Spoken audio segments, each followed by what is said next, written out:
Welcome to topic 11 in marine aquatic ecology.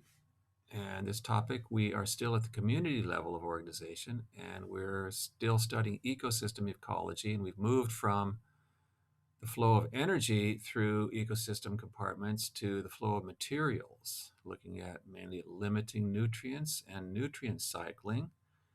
And we're motivating this discussion by first considering one of the most important material flows on the planet during the history of the Earth, which is um, oxygen and the flow of oxygen through the ecosystem.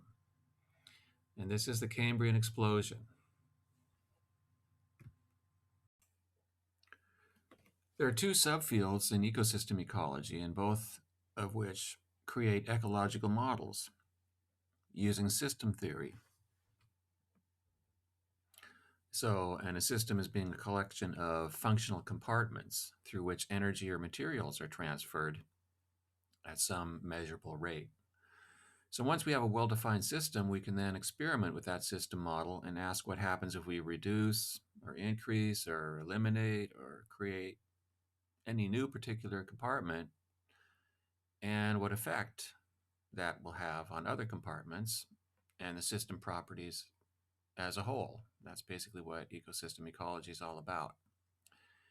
And those two subfields within ecosystem ecology are energy flow through the system and materials flow through the system.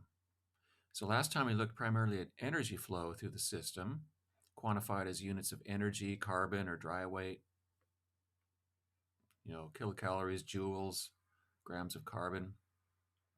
And all of these are generally interconvertible. They can be used to describe the same flow of energy.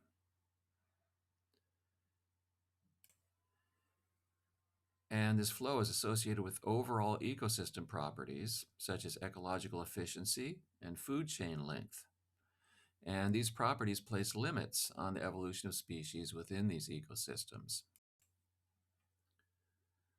For example, the area over which top predators must forage in order to maintain a sustainable energy intake. And today, we will do the same with the flow of materials.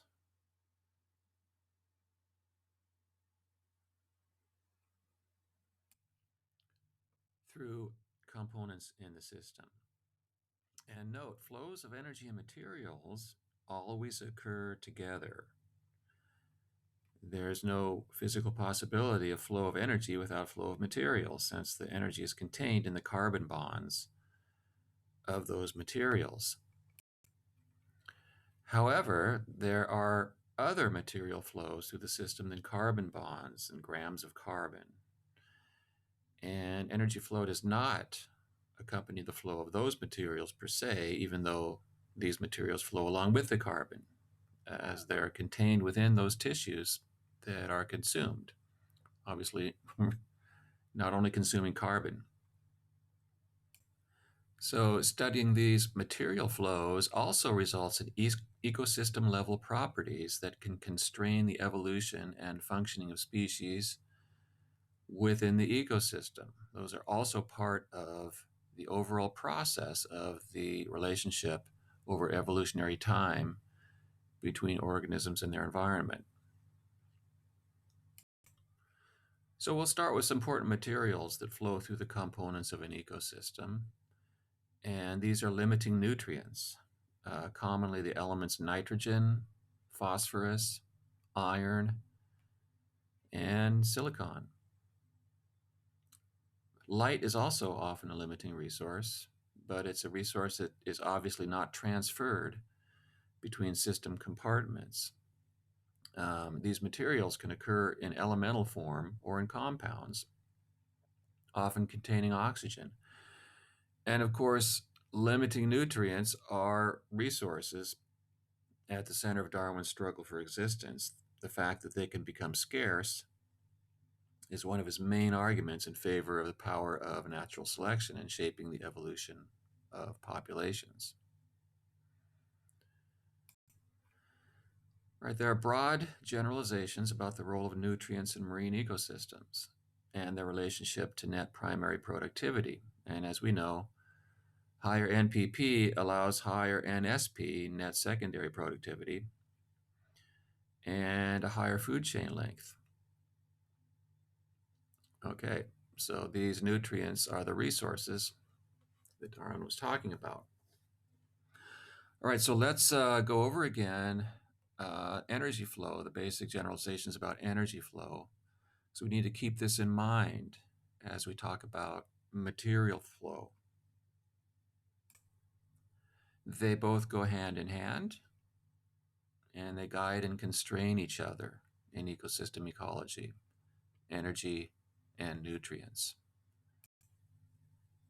Okay, so here's a basic diagram that shows the relationship between nutrients and energy um, at all latitudes, sort of the general pattern. And this completely ignores upwelling, okay? So just keep in mind, we're assuming there's no upwelling going on in this diagram. So in shallow polar seas, nutrients are abundant most of the year, pretty much all year long, since there's not a strong thermocline.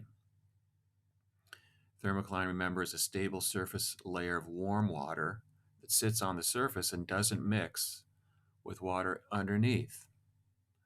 So there's not a strong thermocline here, so there's plenty of mixing. So productivity here is low most of the year. This line represents productivity. And spikes at high levels just during a short interval in the summer when the sun is highest in the sky, and that creates a thermocline that prevents mixing. And the high plant productivity, the high NPP, then depletes limiting nutrients during the summer. So the nutrient situation is low during the summer in these polar seas because mixing is prevented and the plants deplete nutrients as a result of their carrying out their life processes, growing and reproducing. By the fall, the sun's low position in the sky now prevents very much photosynthesis, and the thermocline becomes unstable. The surface cools, and mixing returns along with nutrients to the euphotic zone. But the productivity drops because the sunlight is now limiting. Nutrients are not limiting, but the light energy is too low to allow much productivity in the plants. So the NPP drops down to the winter levels by the end of summer. So at temperate latitudes, here in shallow seas, again, nutrients are abundant in the euphotic zone during the winter and then become depleted during the summer when they're used up by the autotrophs. But the productive season is longer because the sun is higher in the sky for longer periods in the temperate zone. And remember, we're assuming that there's no upwelling, and that's why we have low nutrients here during the productive season in the temperate zone. But in the temperate zone, there are two bursts of productivity in the spring and in the fall. And in between these two bursts, productivity is low as the nutrients are scarce after being used up by the spring burst. And the stable thermocline now, the warm layer of water that sits on the surface that doesn't mix, that prevents replenishment from mixing deeper in shallow waters. So the spring burst is caused by the development of enough solar radiation to power photosynthesis. Plus, there's abundant nutrients, at least at the start. And the fall burst is due to the breakup of the thermocline, which causes more mixing and brings nutrients up from deeper levels, while the sun is still high, but lower, allowing replenishment of nutrients right at the end of the season.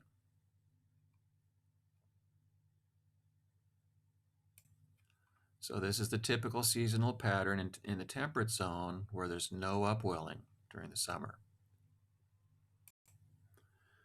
In the tropics, okay, nutrients are scarce year-round because the thermocline is strong. There's always a strong, a stable, warm layer of water on the surface. It's always there in the tropics that prevents mixing with lower levels. So that thermocline is stable all year round because the sun is high in the sky year round, and it heats that surface layer and keeps it there. Therefore, productivity is low throughout the year in the tropics because nutrients are scarce. It's limited by nutrients, not by the sun, and there are only rare opportunities for the thermocline to break down and allow mixing and replenishment of nutrients. So nutrient and energy flow through ecosystems. Marine ecosystems are tightly linked and follow this global latitudinal pattern across the seasons. The closer you get to the equator, the more sunlight input there is into any ecosystem, and the less likely is the productivity limited by light, and the more likely it is to be limited by nutrients.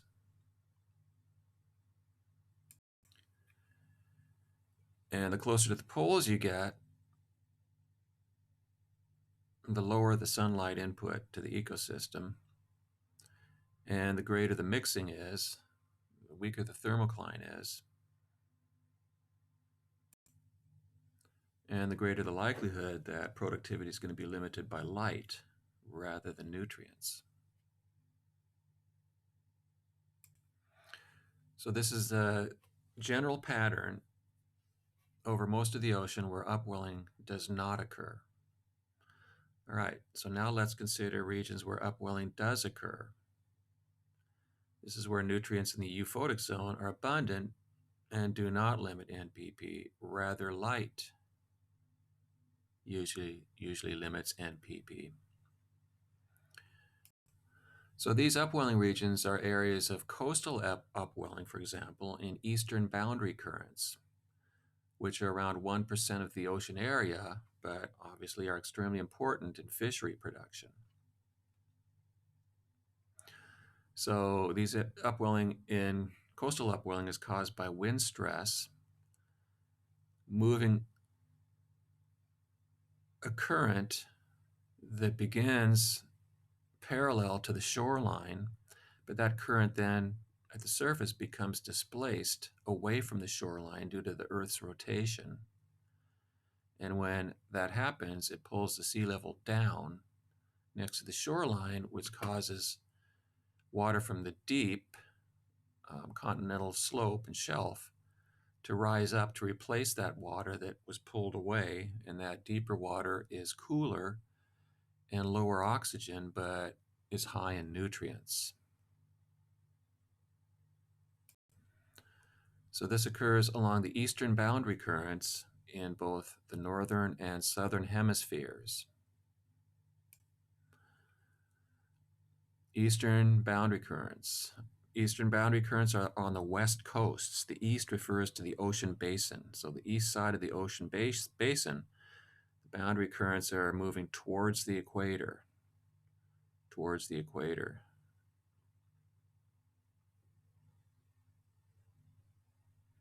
Towards the equator, towards the equator. And you can see the chlorophyll concentration in these diagrams.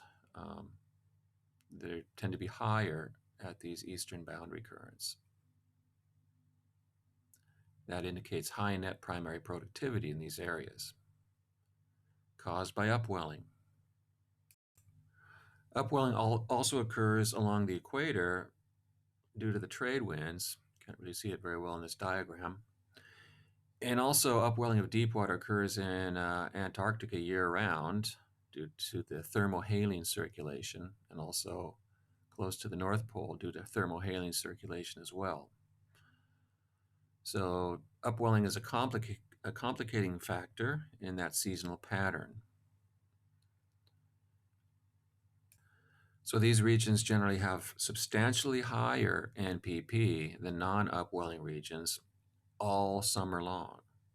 So the NPP is quite high all summer, and the nutrients do not get depleted by the autotrophs during the summer in these upwelling regions, because the upwelling is continually bringing those resources, those nutrients, back up to the surface, to the euphotic zone, where they can be used by the plants.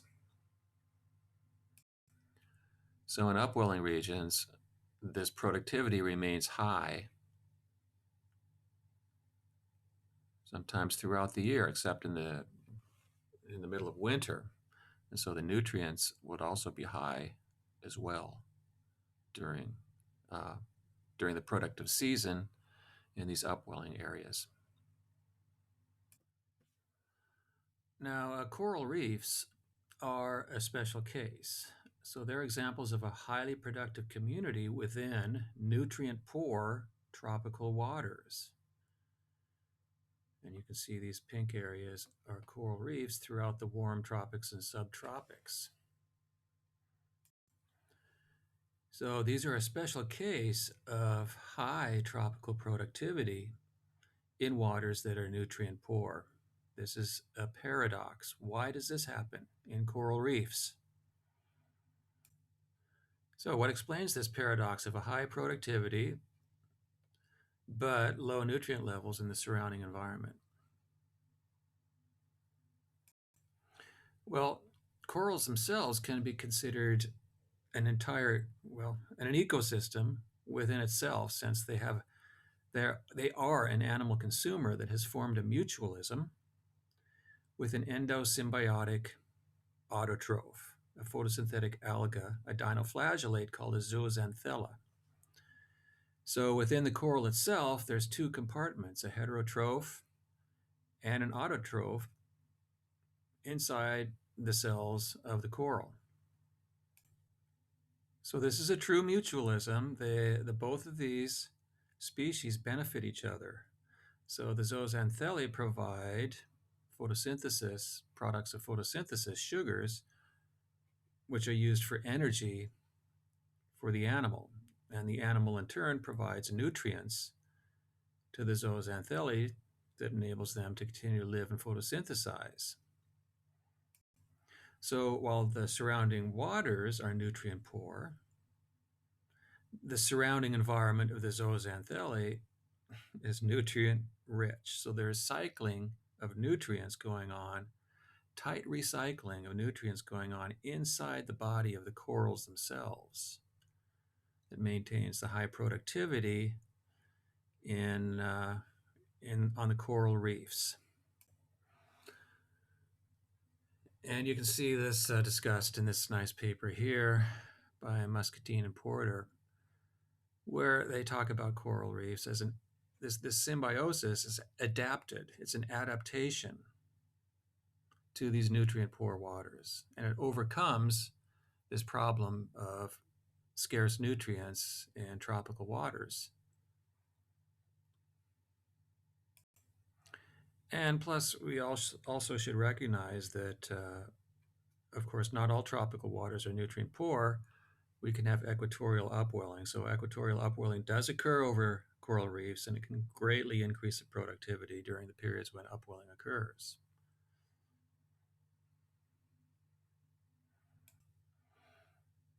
All right, so this is a bit of an oversimplification, but it's a good diagram to visualize the general trends, realizing there are some exceptions. All right, so let's talk about now some terminology related to nutrient cycling before we get into the details. So we've got the words oligotrophic, eutrophic, and eutrophication. All right, oligotrophic, this term refers to waters with scarce nutrients, and these usually have abundant oxygen and high water clarity. So these are waters that are great for snorkeling and diving. Sounds familiar? So these are regions of the sea where upwelling is absent. most of the time. Where upwelling is absent, these regions are usually oligotrophic. Nutrients are scarce. Eutrophic refers to areas with abundant nutrients, which are lower in oxygen. So this abundance can be natural or due to anthropogenic organic pollution. Uh, Pollution is responsible now for most of the eutrophic areas that we see in the sea. So the usually abundant nutrients are accompanied by low oxygen, especially at night, because abundant nutrients means a high net primary productivity, which means a high biomass of plant material, which means high consumption of plant material by consumers, including bacteria, which use up oxygen and release carbon dioxide during respiration. Okay, so especially at night when there's no photosynthesis, which releases oxygen into the water, there is a low oxygen, hypoxygen content in eutrophic waters. And these waters usually have low water clarity. You can't see very far underwater.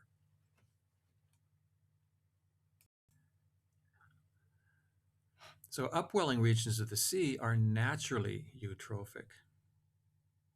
So the eutrophic conditions are caused by a natural process, upwelling, and not by human pollution.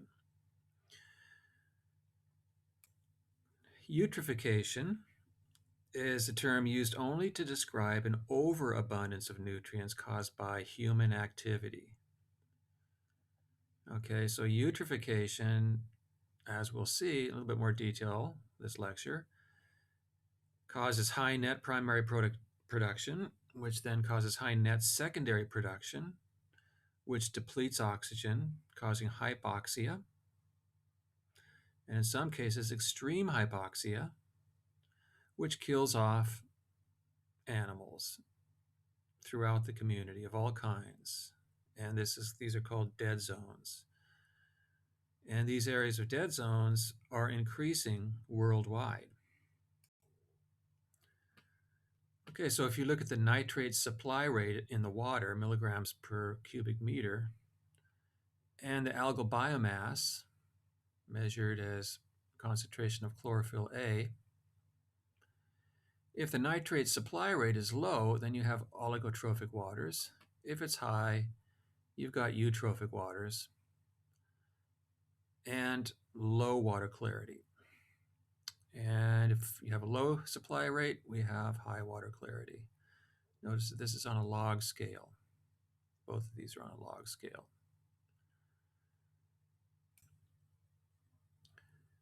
And obviously, if you've got algal production, that means you have lighted water, water that's receiving sufficient sunlight for photosynthesis. So we'd have to be within the euphotic zone.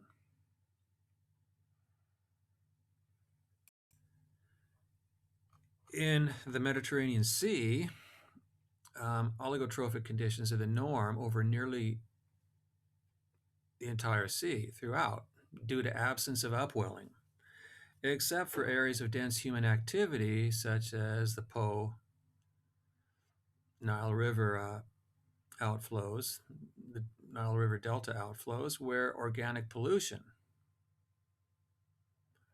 has made the waters eutrophic. The entire Black Sea is eutrophic. In the absence of upwelling, due entirely to agricultural outflow, so 80% of it, and municipal sewage, which is about 20% of the eutrophic conditions. And that's mainly coming in through the Danube River.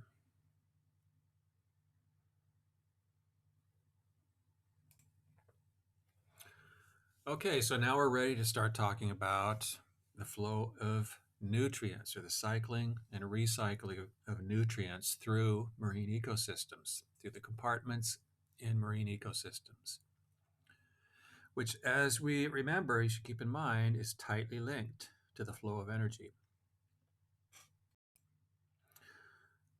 All right, so we need to think about limiting resources, and we know what a limiting resource is. If you increase it, the fitness goes up. So where do they come from? Well, ultimately, the original source is from rocks, and the main limiting resources in the sea are nitrogen, phosphorus, silicon, iron, and of course light, which cannot be consumed, really, it can be blocked.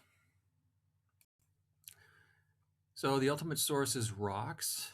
So when water erodes rocks, mineral compounds become dissolved into the seawater and then enter the aquatic habitats. But the proximate source of any nutrient is usually from recycling. Once a nutrient enters into the aquatic environment in a dissolved form, in an ionic form, mineral elements can be recycled endlessly back and forth from ecosystem compartment to compartment. And within a coral, remember, there are two compartments there, the zooxanthellae and the coral itself, between which recycling can occur. And of course, nutrients can be lost from any ecosystem, commonly in the marine environment due to gravity, which causes them simply to sink to the sea bottom, where they may remain for centuries if the water's deep and if there's no upwelling. They can just sit down there on the sea bottom for centuries. So the recycling pathway for limiting nutrients requires a detrital food chain. If there were no detrital food chain, there would be no recycling. So every grazing food chain is accompanied by a detrital food chain. For example, the grazing food chain in shallow continental shelf waters, from sun to phytoplankton to herbivorous zooplankton to small planktivorous fish to fish-eating fish, piscivores, each of these, when they die, they become detritus. This detritus enters the detrital food chain and is consumed by bacteria and protozoans. So each of these also produces dissolved organic carbon, so ammonium compounds in their urine, for example. And this is part of the egestion outflow. And this DOC, dissolved organic carbon, is also consumed by bacteria and protozoans. So the bacteria and protozoans break down the organic materials in the detritus in the DOC and convert the nutrients back into dissolved molecular or elemental form, which are then available again to the phytoplankton, which incorporate them into their tissues. And these bacteria and protozoans are also consumed directly by the herbivorous zooplankton. So nutrients are recycled from organic materials through the bacterial component of the detrital food chain and back into the phytoplankton, who absorb the elements directly from the water, and the zooplankton grazers, who actually consume those materials. Recycling pathways may be large, in other words, are associated with large material and energy flows, or they can be small or anywhere in between. In ecosystems with a high recycling rate, while the sun is high in the sky, the NPP is high because you've got the high recycling rate makes nutrients always abundant in the water, and of course the sun provides the energy input.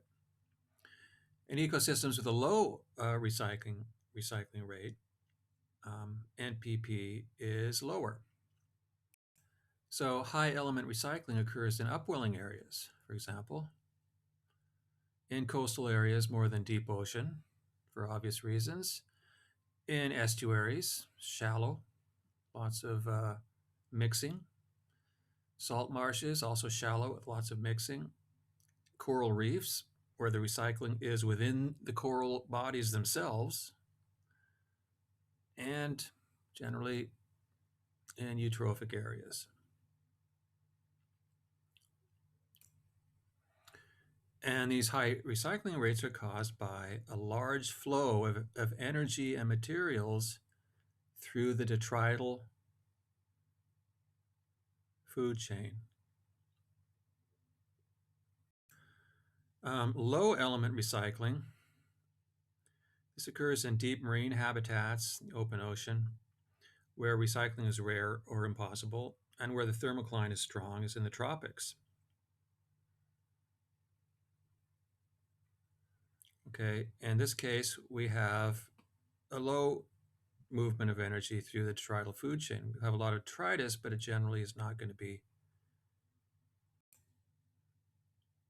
recycled by detritivores, often because it's out of reach to those detritivores within the grazing component of the community.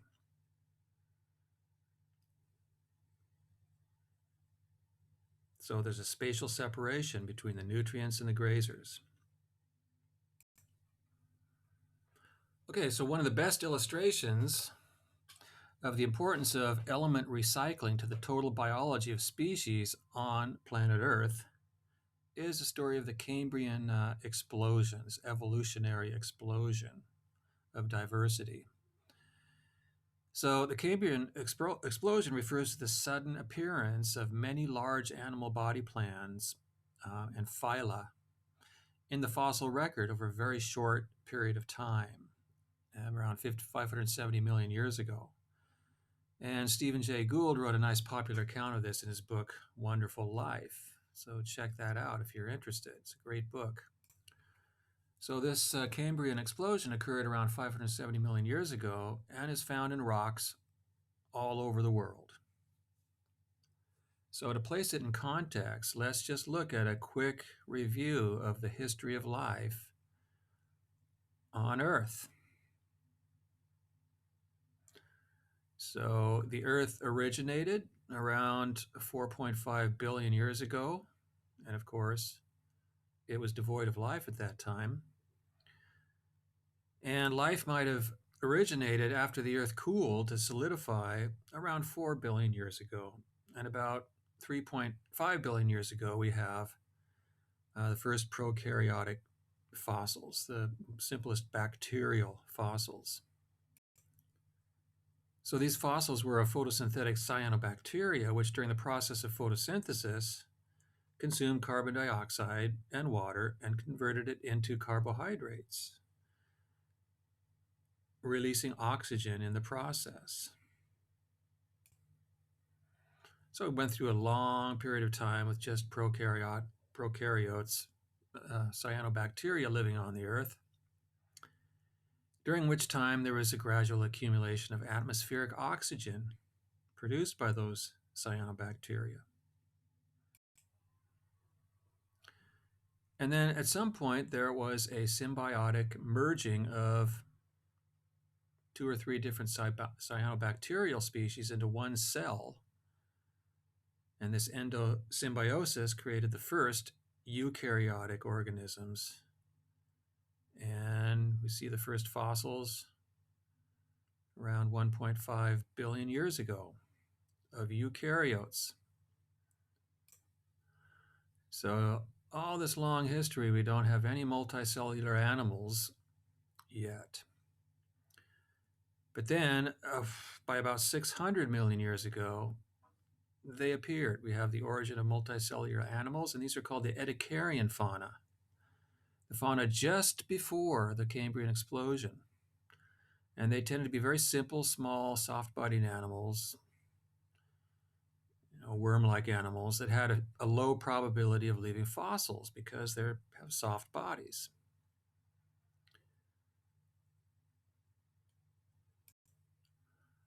So common examples of these are Ediacaria, the genus Ediacaria, the genus Dickinsonia, Charnia, Arcarua, and they resembled segmented worms or simply shaped discs or bags, bodied bags, probably very slow moving or immobile.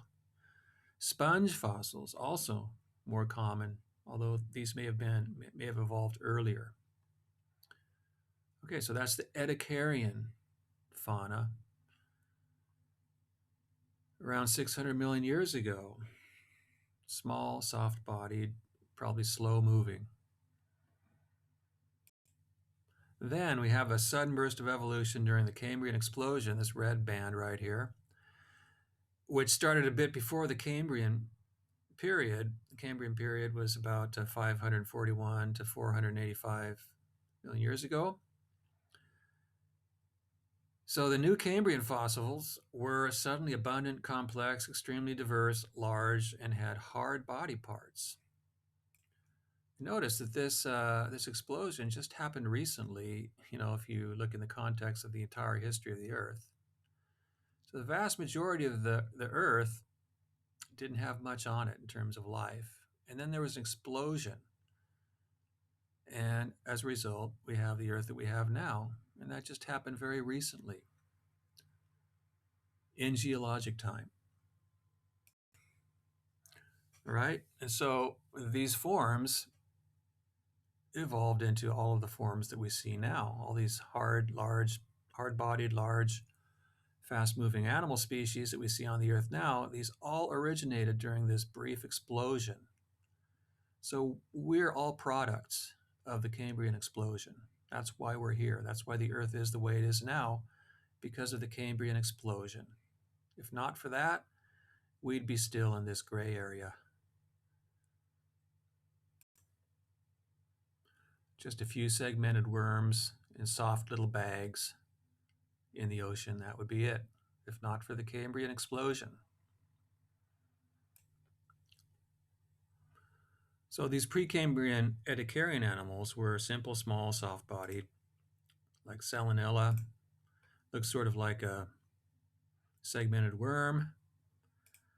Choanoflagellate, which looks like the components of a sponge. So colonies of choanoflagellates eventually evolved into the sponge body plan. Whereas the Cambrian animals were complex, large animals with hard body parts and just incredibly diverse. All sorts of body plans that you could possibly imagine suddenly appeared in the Cambrian. Voila. Gould's book Wonderful Life describes this explosion of fossils in the Burgess Shale Formation, sedimentary formation in the Canadian Rockies of British Columbia in Canada. So these are many great, well-preserved examples of Cambrian forms, including many new named kinds.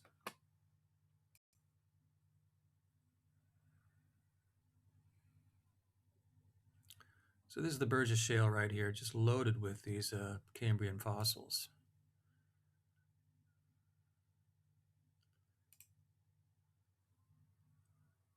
Right, so we have all sorts of different name kinds.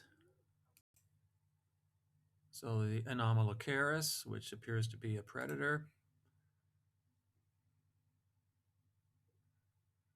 An artist's conception of the fossil and what it might look like in real life.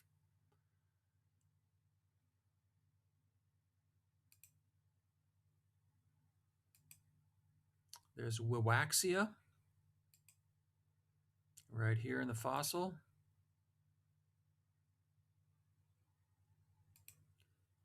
Hallucinogenia. People looked at it and they thought they were hallucinating. It was such a weird looking animal. Here's a worm type, Priapulid, Nectocaris, Morella,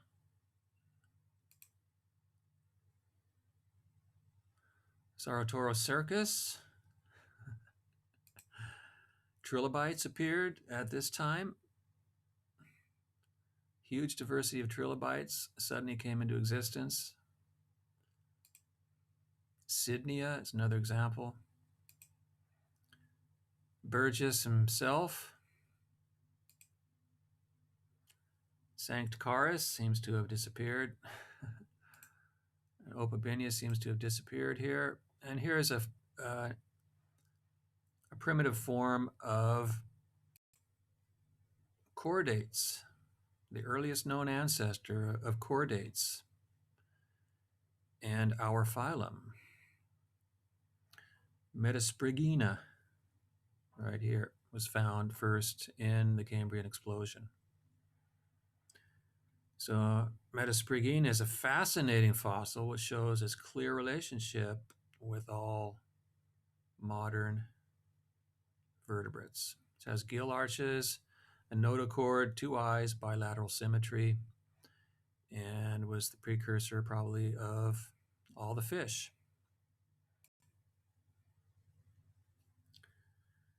So next time you eat a fish, some fish seafood on your plate, think of Metasprigina 550 million years ago.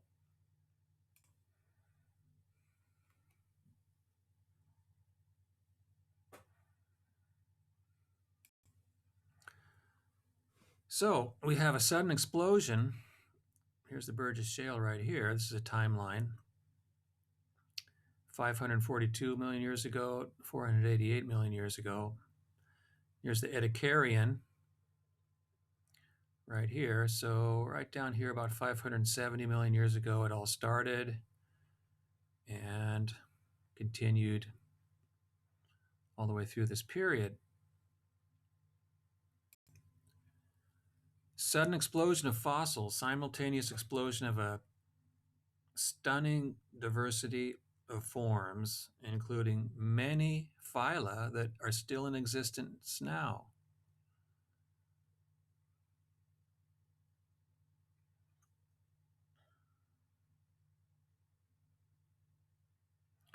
So fossils have been found for about 12 extant phyla and about 12 additional forms that could be different phyla that are now extinct, plus inferred that there's been evolution of 7 more extant phyla that unfortunately we don't have Cambrian fossils for, but which undoubtedly did originate in the Cambrian. You can see them here.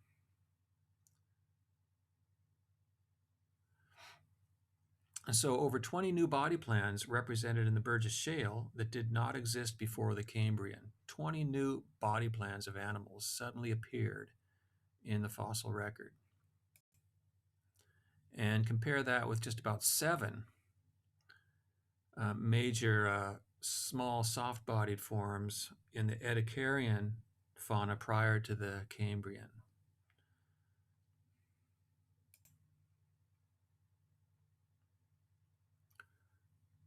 So there we go. The Cambrian explosion, suddenly we have this amazing diversity. And check out the videos that I have also posted showing some animations of these forms.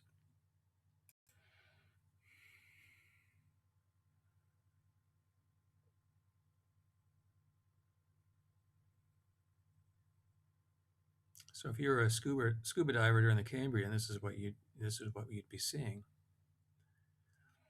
All right, then after the Cambrian, we had nearly all the modern phyla of animals, and in the next relatively short time interval in geologic time, plants colonized land. We have the evolution of higher terrestrial plants, reptiles originated,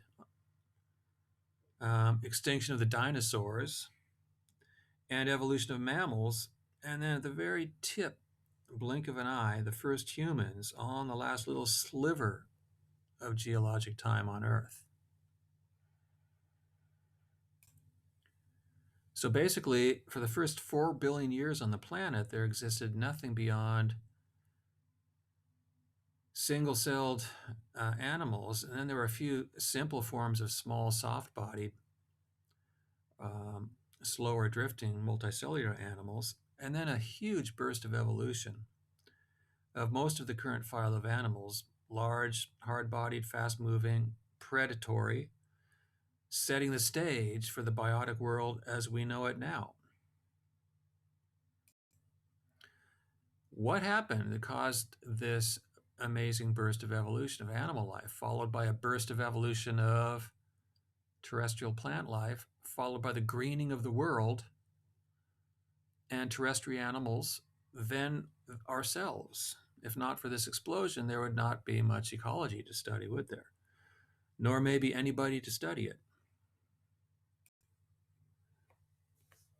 All right, we don't know for certain the cause or causes of the Cambrian explosion. However, there are a few hypotheses. Obviously, we can always come up with reasonable hypotheses that could possibly explain it. So why not do that? So we can come up with reasonable explanations, and the one we'll consider now is one that will lead us into the idea of material cycling through an ecosystem and its importance to the ecology and evolution of inhabitants of that ecosystem. In this case, the ecosystem is the ecosystem that existed during the Cambrian explosion, before and after the Cambrian explosion. So the hypothesis that we're going to consider is the oxygen threshold hypothesis for the Cambrian explosion. So oxygen is fairly abundant in the modern atmosphere, about 21% by volume. Up here, about 78% of the atmosphere is nitrogen, followed by small amounts of argon, carbon dioxide, and other trace gases. However, oxygen was not always common in the atmosphere. In fact, it was extremely uncommon in the atmosphere, less than a few percent, most of the history of the Earth. If that. So for most of the history, for 4 billion years, it only started to increase in the atmosphere at, wait for it, the Cambrian period, okay? So maybe the Cambrian explosion was caused by the increase in oxygen above a couple thresholds that you could predict would be necessary to support the Cambrian explosion. All right, where did the oxygen come from? Obviously, it's not just sublimating off the rocks. Rather, it's a material that's cycling through the living compartments of the ecosystems on the planet. But these compartments were small and rare for the first 4 billion years, and therefore there was very little oxygen in the atmosphere. So during the process of photosynthesis, carbon dioxide and water are converted into carbohydrates and oxygen gas, which is released into the water, which eventually makes it into the atmosphere. So what were these compartments that were photosynthesizing in the ecosystem? These were the prokaryotic single-celled cyanobacteria. There's a fossil cyanobacterium. And these were among the very first forms of life that evolved on Earth.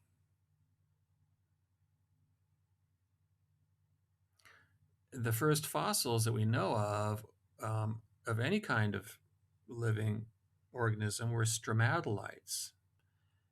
And these are sedimentary rocks in which sediments are deposited in layers in which cyanobacteria live and form mats. And these layers grow over millions of years and form sheets or mounds that often have fossilized microbial cells embedded in the sedimentary layers. So these stromatolite fossils are fairly abundant in Precambrian rocks.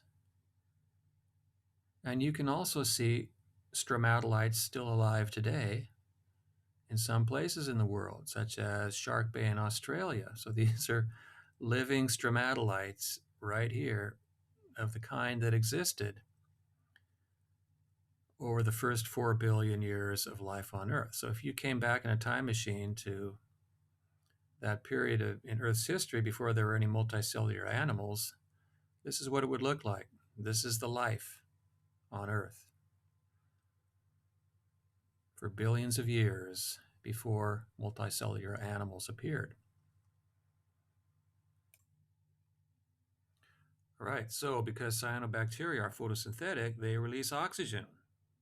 as a byproduct of photosynthesis. And photosynthesis, as we've seen, is a process by which carbon dioxide gas and water are taken up, combined, and used to synthesize energy-rich carbohydrates. And the energy from the sun is used to power photosynthesis.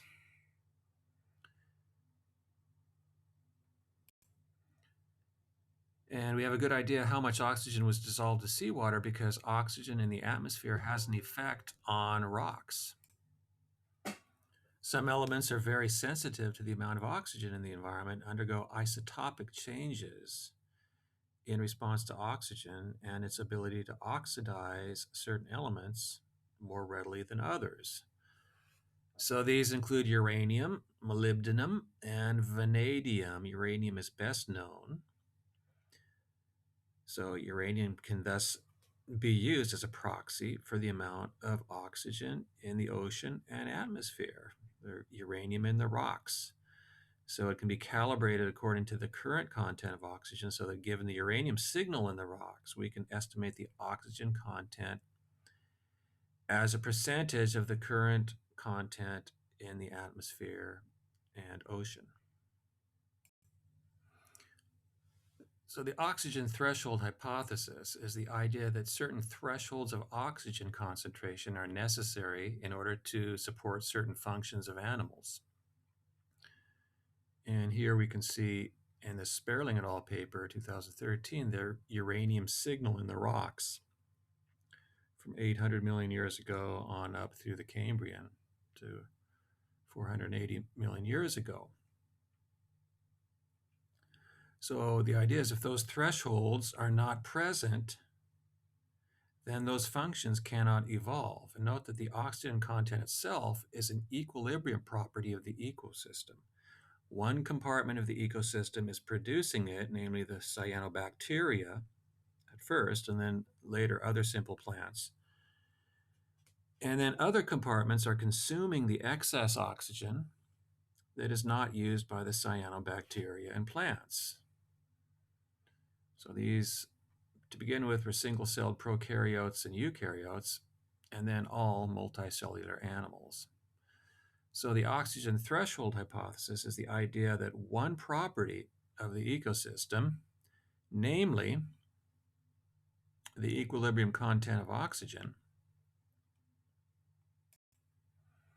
as it passes through the ecosystem compartments, constrains the evolution of the members of that ecosystem, creating functional and structural possibilities that are dependent on that content. So this implies that the biodiversity that we see and enjoy and depend on and study today is fundamentally a consequence of that cycling of oxygen through the Cambrian marine ecosystem. So if we look at this uranium proxy in Sperling et al. 2013, in rocks of known age, age is indicated here, we find that the concentration in Precambrian rocks, the Ediacaran and Cryogenian, is very low, almost negligible, indicating negligible oxygen. However, there's a burst of uranium in rocks starting in the Cambrian that continues throughout the Cambrian here. And this is the Cambrian right here. So if we follow this over, suddenly we have this burst of oxygen. At the beginning of the Ediacaran here, about 640 million years ago, the oxygen concentration was less than about 10% of the current concentration in the atmosphere. And oxygen concentration started increasing in the Ediacaran, so that by the beginning of the Cambrian, they were about 40% of what they are now. And oxygen concentrations continue to rise through the Cambrian until by the middle of the Cambrian, they're about 80% of what they are now, the current concentration. By the end of the Cambrian, they were about the same, close to the same, almost 100% of what they are now.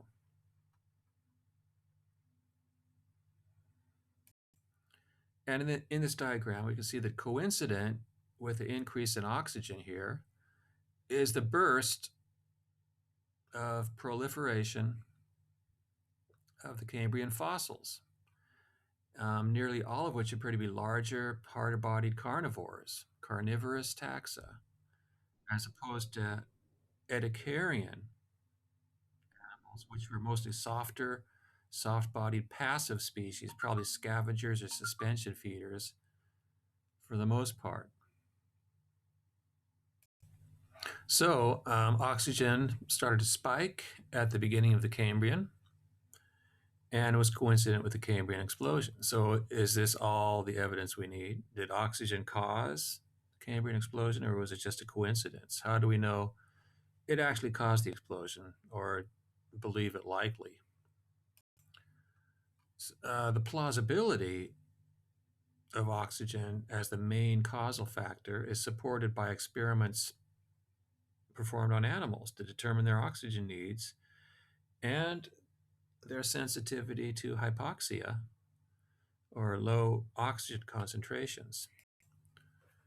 So why would oxygen concentration be responsible for this burst of evolution? Well, oxygen is a powerful high energy oxidizing agent which allows highly efficient respiration. So molecular oxygen in aerobic respiration, O2, is used as the final electron acceptor. All right, so this is an oxidation reduction reaction. So an electron goes from a reducing agent to an oxidizing agent, which would be oxygen, which gets reduced in the process. All right, so there's an electron transfer.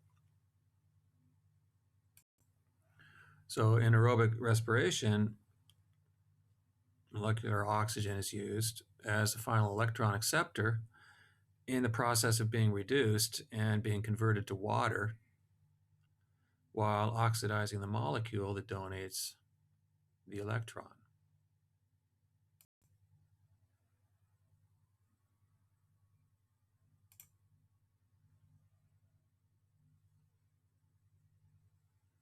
So without oxygen, respiration would have to be anaerobic, meaning that something other than molecular oxygen is used as the terminal electron acceptor in respiration.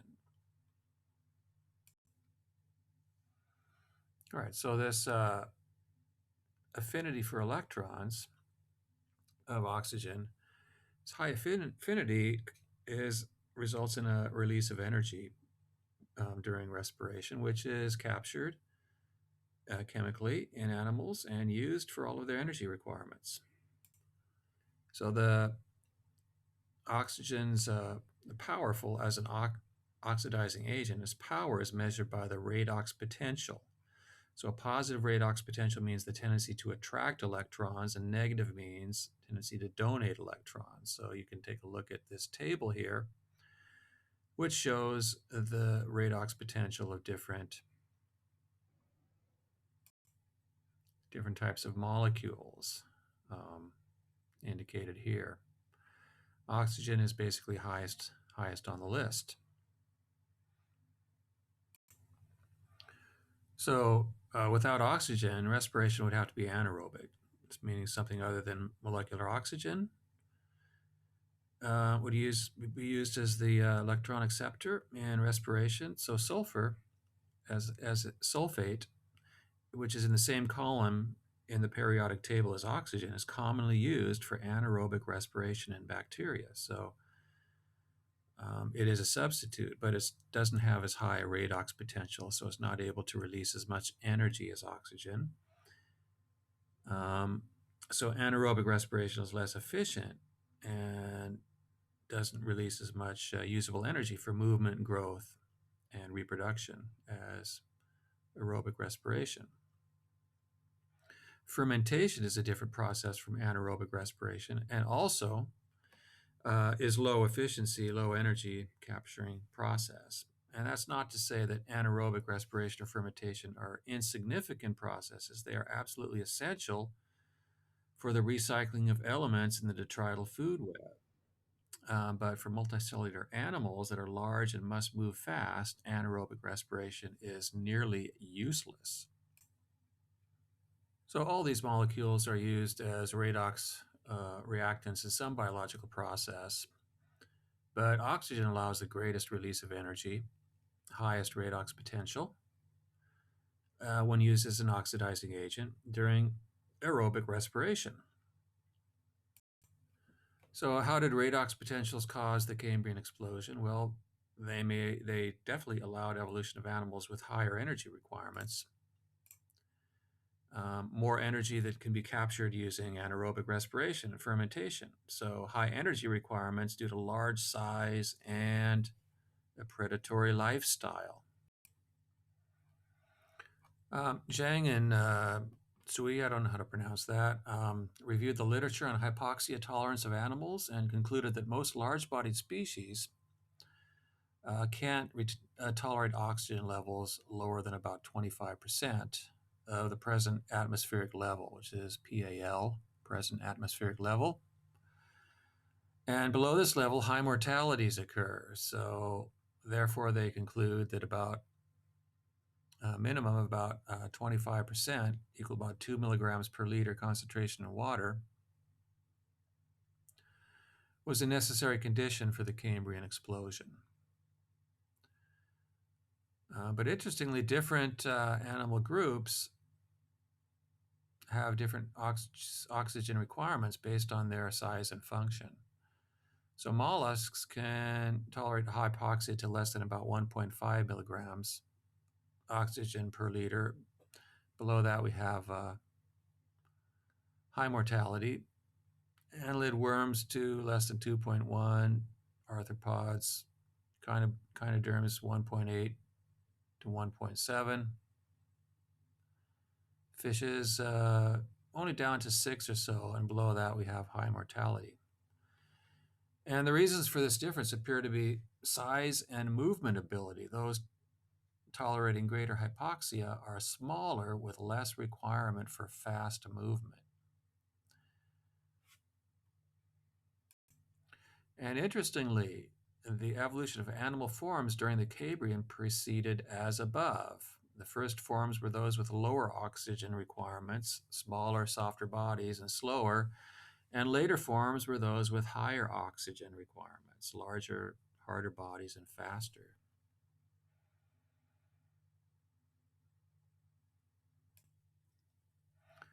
This is a nice table here. So the oxygen thresholds for various types of animal function and structure appear to be these in this table. So 0.14 to 0.36%, minimum necessary for myofauna, size of sand grains.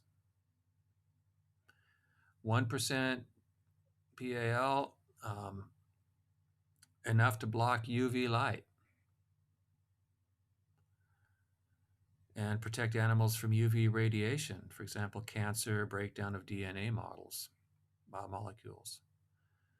1 to 3%, enough for sheet-like organisms that evolved in the Edicarians, so Dickinsonia, for example. 6% PAL, small, soft-bodied Edicarian species that get their oxygen through diffusion, just passive diffusion, a slow process that can only allow very slow movement. 10% present oxygen level, atmospheric level. Larger soft body fauna, many Edicarian species. And then we have 25% PAL, large-bodied fauna, able to move quickly, and 100% PAL, large, hard-bodied fauna, fast, strong predators. So these thresholds imply that evolution of fast, effective predation in the marine environment required a high oxygen concentration, close to the current concentration, and that high concentration was reached during the Cambrian period. Sperling et al. Found that the number of carnivorous taxa, right here, was essentially zero during the Edicarian. That's this blue area. essentially zero. And carnivorous animals first appeared in the Cambrian. So we're talking about evolution of predation.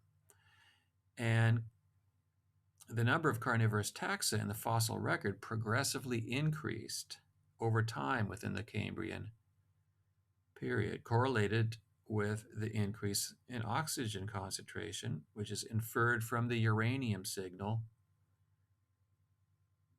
in the rocks. So here we have a deep dependency of predators and predation on the functioning of cyanobacteria in the Cambrian marine ecosystem, which produced the oxygen that was necessary for these animals to evolve large, fast, and hard bodies necessary for being a successful predator. For the first time in the history of the Earth.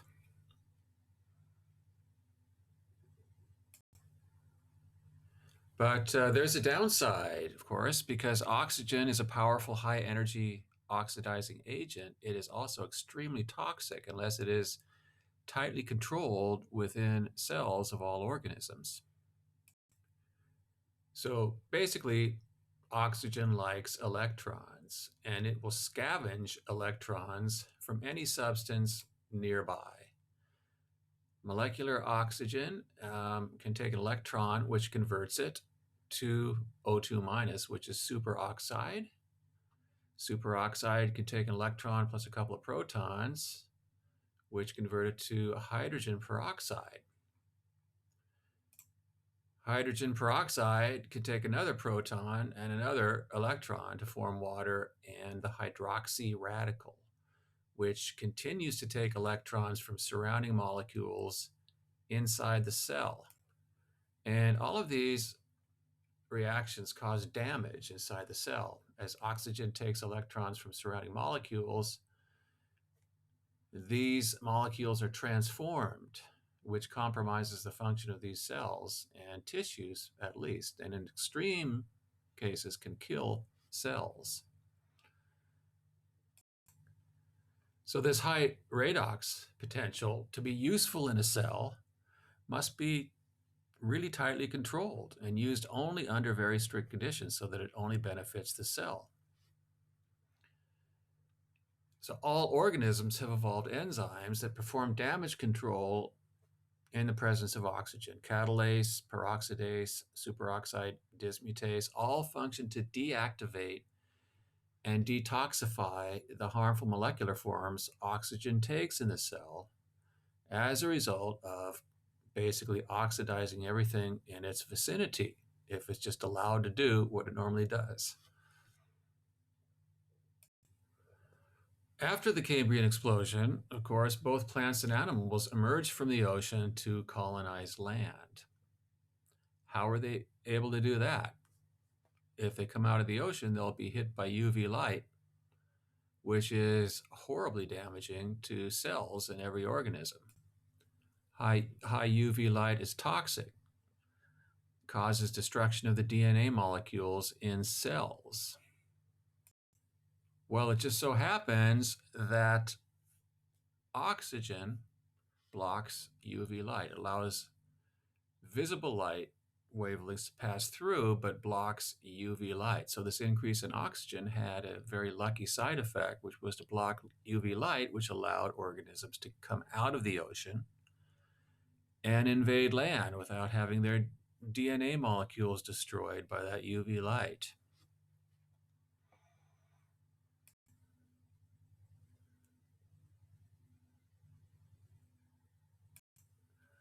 All right, so that's the oxygen story, but there are other possible contributors to the Cambrian explosion that we won't consider in detail. For example, what caused the sudden increase in oxygen that triggered the explosion?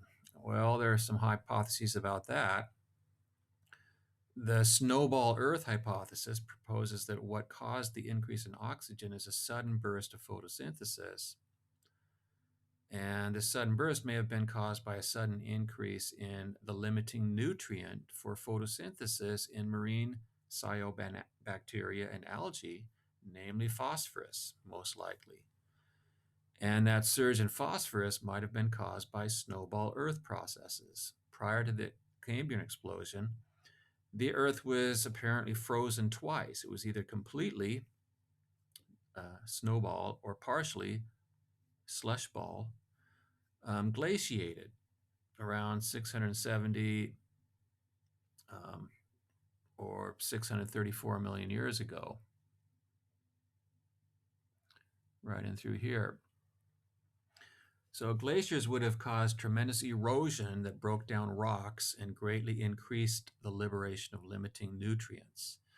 So as soon as the Earth thawed again before the beginning of the Cambrian, those nutrients would have entered the oceans. So that's the idea.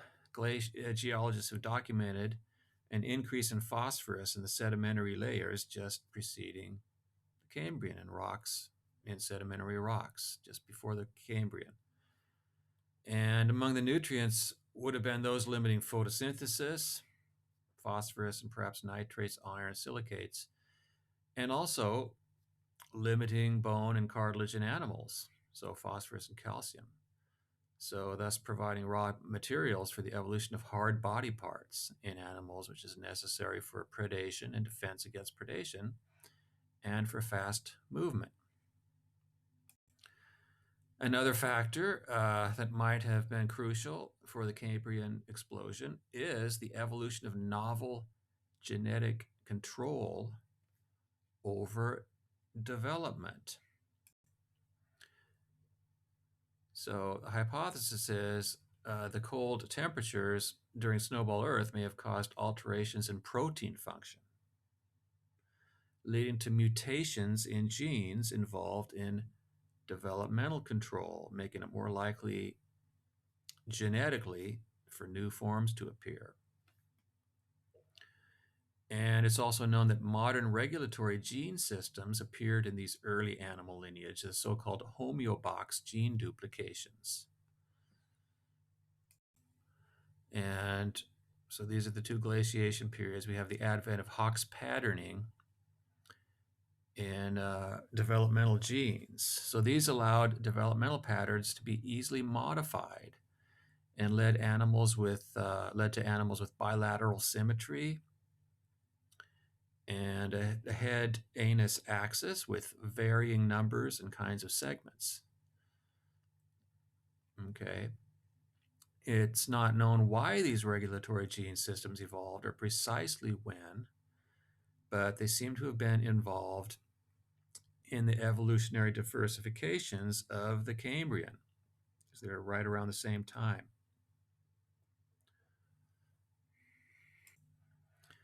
All right, so we have the perfect storm of conditions necessary for this explosion.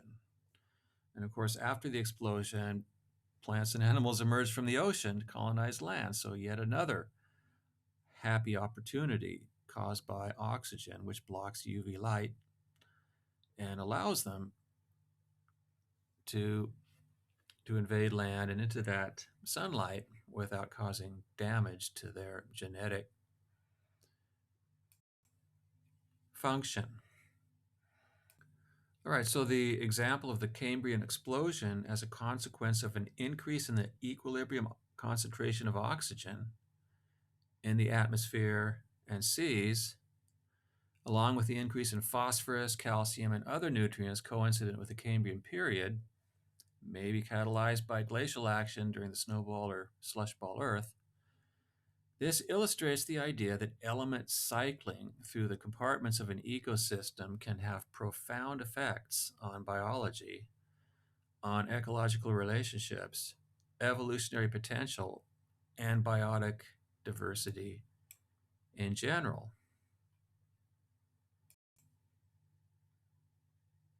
From the Precambrian to the Cambrian, and I've lost my little Cambrian image there.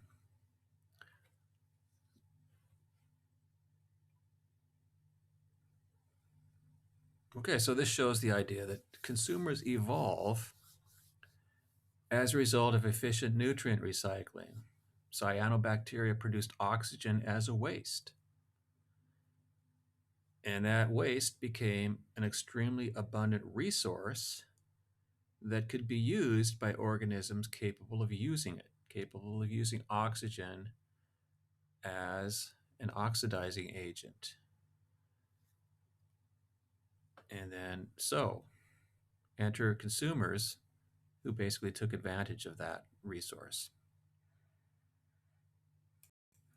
All right, so let's start in on this new topic, which is nutrient cycling in communities,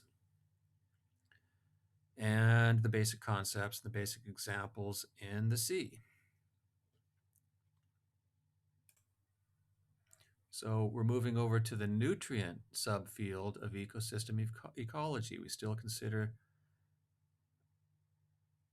um, biological communities as ecosystems, a combination of the living organisms and their non-living environment, organized as compartments through which materials flow with a mass balance assumption.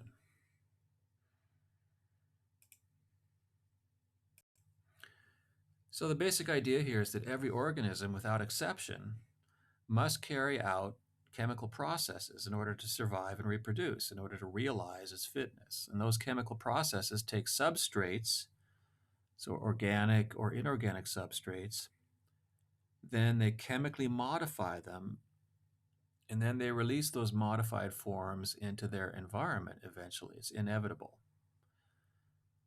So, from the perspective of every organism, some materials are positive and valuable, and their chemical use and conversion increases fitness. And from the perspective of every organism, there will always be material outputs and release of materials that are negative and of no value, waste. So, from the perspective of every organism, in order to survive and reproduce, materials are needed. And these are either food, in the case of heterotrophs, organic materials, or they are inorganic nutrients, chemical bonds, in the case of autotrophs. Once these materials are used by the organism, they are no longer needed and now can be considered waste. So, from a chemical perspective, there are reactants, which are valuable from the organism's perspective, and ultimately products, which are wastes, not valuable from the organism's perspective.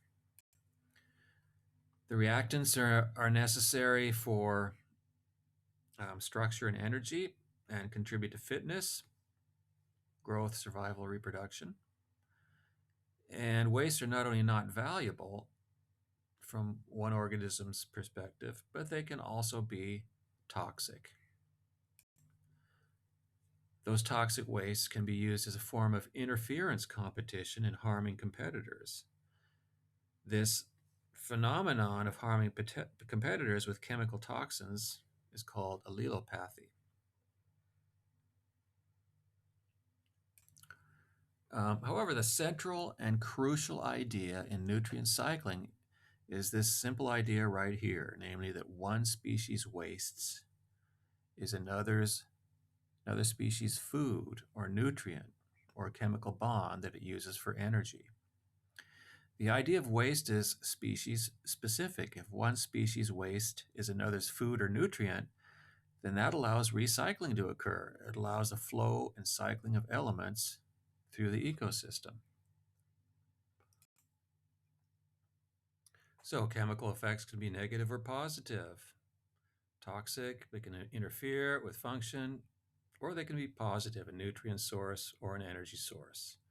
Depends on which species you are and how you're adapted to those chemical effects. So with these basic concepts, we can build a conceptual model of a nutrient or element cycle. This is the cycling of a single element, chemical element, such as nitrogen or phosphorus, through the chemical changes it undergoes as each living compartment of the ecosystem uses it, gains in fitness, and then discards the chemical product of the metabolic reactions. We can then visualize how a nutrient cycle evolves. The basic idea here is that any material in the environment is a potential resource. If that material is abundant, then it has the potential for greatly increasing the fitness for any type of organism that is capable of taking advantage of it. So if there's an abundant resource, that resource constitutes natural selection in favor of individuals who have the ability to use it. So again, we imagine Darwin's struggle for existence. Species are competing for limiting resources, and during that competition, drive those resources down to scarce levels. Meanwhile, there's another material in the environment that's abundant and not being used. If only a species can evolve to the ability to use this abundant resource, that would confer tremendous advantage. So this is exactly how a nutrient cycle evolves. Ultimately, a species eventually evolves the ability to convert that resource into increased fitness. So let's draw the species as a compartment here, this orange circle, through which resources are flow and become chemically converted. So we start with an abundant resource that is not being used, call it R1. Then a species evolves who can use that resource to increase its fitness, symbolized by this orange circle.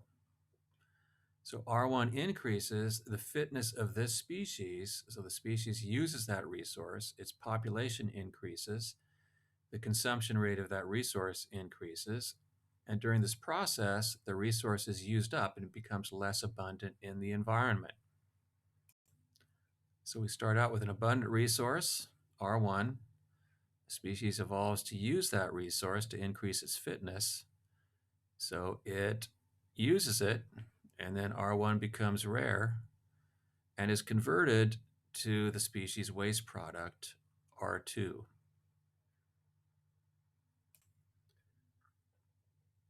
So this R2, this waste product, is now abundant.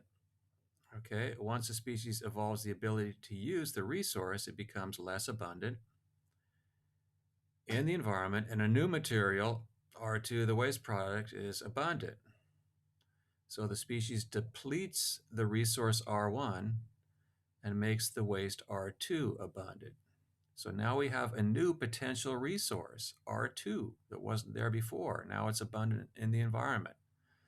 R2 now represents strong natural selection in favor of the ability of some other species in the environment to use that resource to increase its fitness. So this is analogous to the oxygen that built up in the atmosphere during the Cambrian. And those consumers who evolved the ability to make use of that oxygen to produce larger bodies, faster bodies, bodies with harder parts.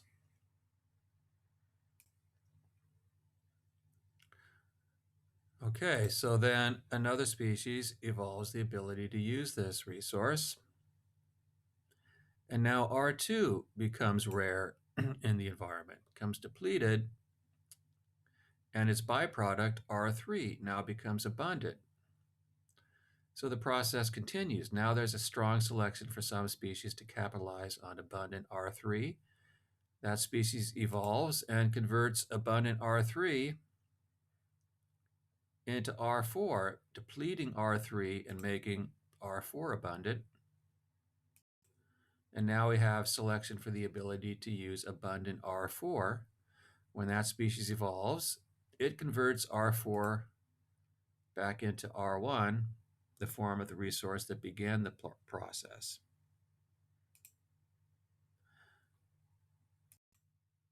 Once this happens, the nutrient cycle is completed. Now all forms of this nutrient are being used by different components, different species, or functional groups in the ecosystem. So since all forms are being used, all are being produced as waste products of one of the components, but food or nutrients for another component.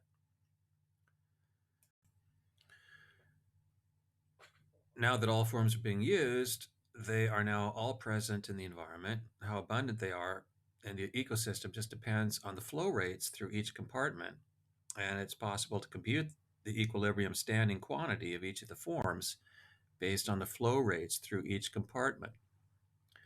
So these mass equations and their use is a part of ecosystem ecology. So if the flow rate through one compartment in the cycle is slow, then its resource tends to build up in the ecosystem, and that buildup then selects for more efficient use of that resource by some other species. So this is an element cycle. Now let's create a real element cycle out of this diagram model. And the top compartment now is an autotroph compartment. So let's make it green.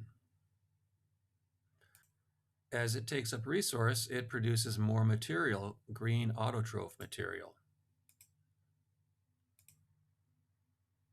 That material dies, and now it becomes resource that can be used by the next compartment.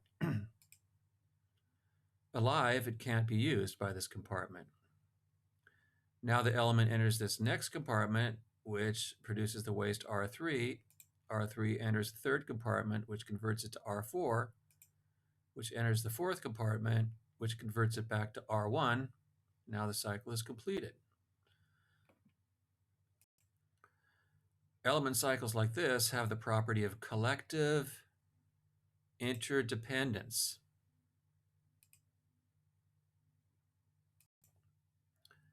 So the cycle continues and continues and continues forever. And so there's collective interdependence here. In other words, all compartments, all species who participate in this cycle are dependent on all the others because all are necessary for maintaining the cycle. And the cycle is necessary to regenerate the resource that's needed by each species. So in order to work, all the components of element cycles like this have to be in proximity to each other. The autotroph component has to have access to light, and the rest have to be near the autotroph compartment, or at least there has to be some way that each form of the resource is transported to each compartment, somehow upwelling, for example, in order for this to work.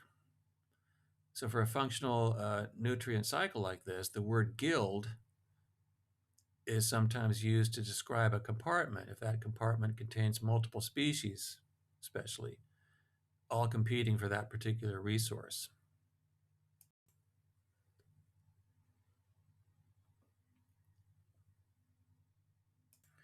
So note some basic differences between nutrient cycling and energy flow. First, energy cannot be recycled. Once energy passes through all the components in the ecosystem, it is lost to the system as heat and cannot re-enter the system. It starts with the sun or with an inorganic chemical bond and always ends as heat. If one compartment is eliminated from a food chain, only the compartments above it are affected. The compartments below it are not affected as they still have their energy input source. So you could use the top predator, but that will not generally affect those species below it on the food chain. So because energy cannot be recycled, energy flow is open-ended. It always needs input from the outside and permanently releases energy to the outside. An element cycle is closed, meaning that the element can always remain within the cycle. Each new element need not be created to maintain the cycle. All forms are regenerated within the cycle. In contrast to energy flow, if one of the compartments is eliminated from the nutrient cycle, then all others are eliminated no matter where they are. So each component or guild is crucial, plays a crucial role in the recycling process. So element cycles are closed. These elements have been on the planet Earth for 4.5 billion years. They're just cycling in a different community now that they did before. So that nitrogen that you ate in your apple today could have been inside the claw of a Tyrannosaurus Rex like 80 million years ago.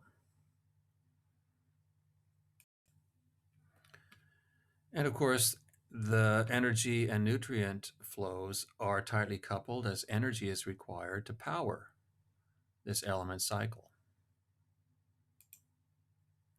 So energy flux is linear, continual input is necessary, and that input is ultimately exported in every community. The nutrient flux is circular, and the total in the biosphere is constant, constantly recycling.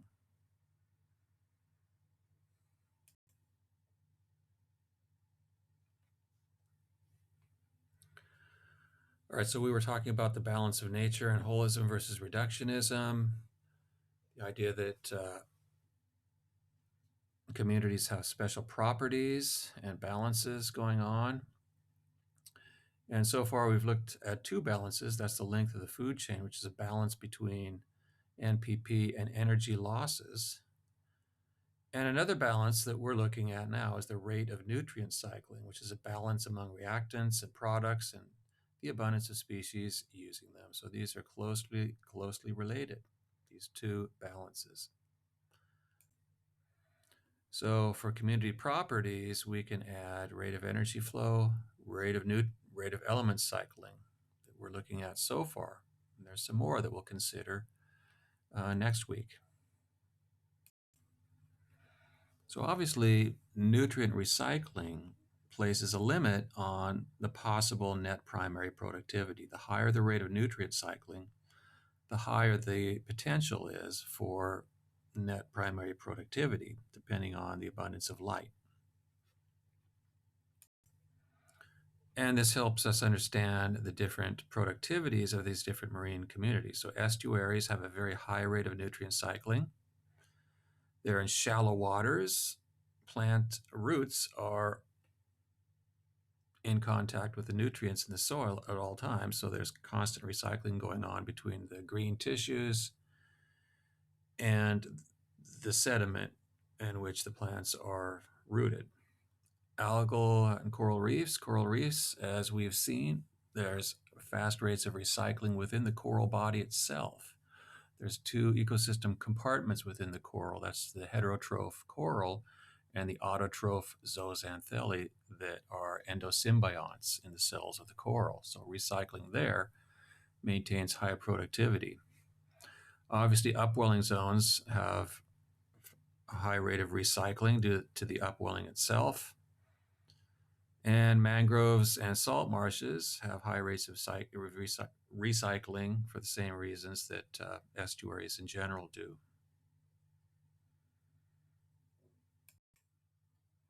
So these all are shallow environments where there's plenty of light input. Okay, so you're near the surface of the water, it's a shallow environment.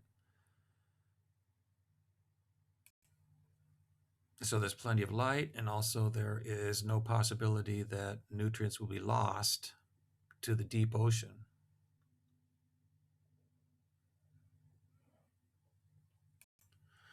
So let's now look at individual element cycles as they occur in the marine environment. And before looking at individual cycles, we need to understand the basic distinction between anaerobic versus aerobic ecosystem compartments, and compartments whose nutrient processing is powered by energy from organic carbon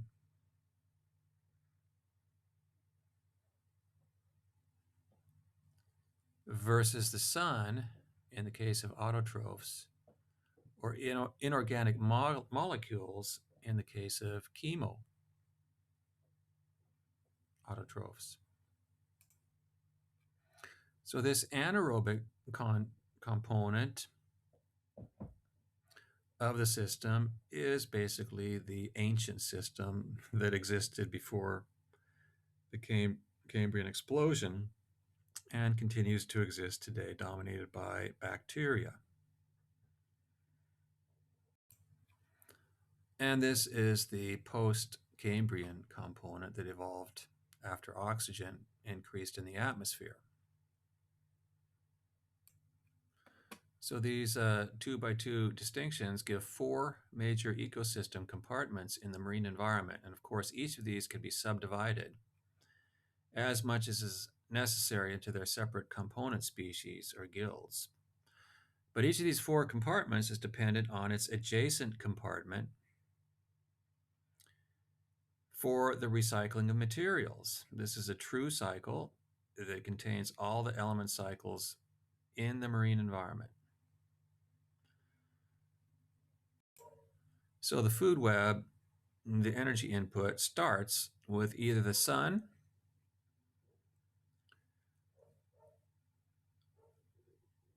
or the inorganic chemical bonds that provide energy for the autotrophs. So the sun provides energy for the photoautotrophs, the chemical bonds provide energy for the chemoautotrophs. And so these 2 possibilities yield the 2 possible autotroph compartments. Photoautotrophs are in the aerobic compartment, obviously. They are dependent on photosynthesis. They use photosynthesis, which produces oxygen as an output, plus water, so necessarily they are aerobic. So these are phytoplankton, algae, seagrasses, salt marsh plants, mangroves. And species in this compartment require light, which may be limiting, as for example in eutrophic communities. And they require nutrients, which they receive as waste from aerobic heterotrophs, so animals and bacteria. In the anaerobic, the anoxic compartment, the autotrophs are chemoautotrophs who require high energy inorganic materials, molecules, rather than light for their energy source. And they receive these from the heterotrophic bacteria in the anaerobic compartment. So the chemoautotrophic bacteria produce organic carbon as waste, this box right here, this compartment here, which is used by all heterotrophs, aerobic or anaerobic. Some of these chemoautotrophs are aerobic, so they're right on this boundary between anoxic and oxic compartments. The compartments that are dependent on organic carbon, these are heterotrophs, either aerobic or anaerobic heterotrophs. Their waste and decaying tissues are used as nutrients for the photoautotrophs, which are aerobic, or when broken down to inorganic molecules, are used as energy source for the chemoautotrophs, which are anaerobic. So the anaerobic compartments are in sediments in all benthic habitats of the marine environment. These are in sediments. And the aerobic compartments are in the pelagic open water habitats in the euphotic zone or near the surface of the sediments in shallow waters, usually in the euphotic zone. So this is an important diagram. All life in the ocean is summarized within this diagram. Everything that you see fits into one of these.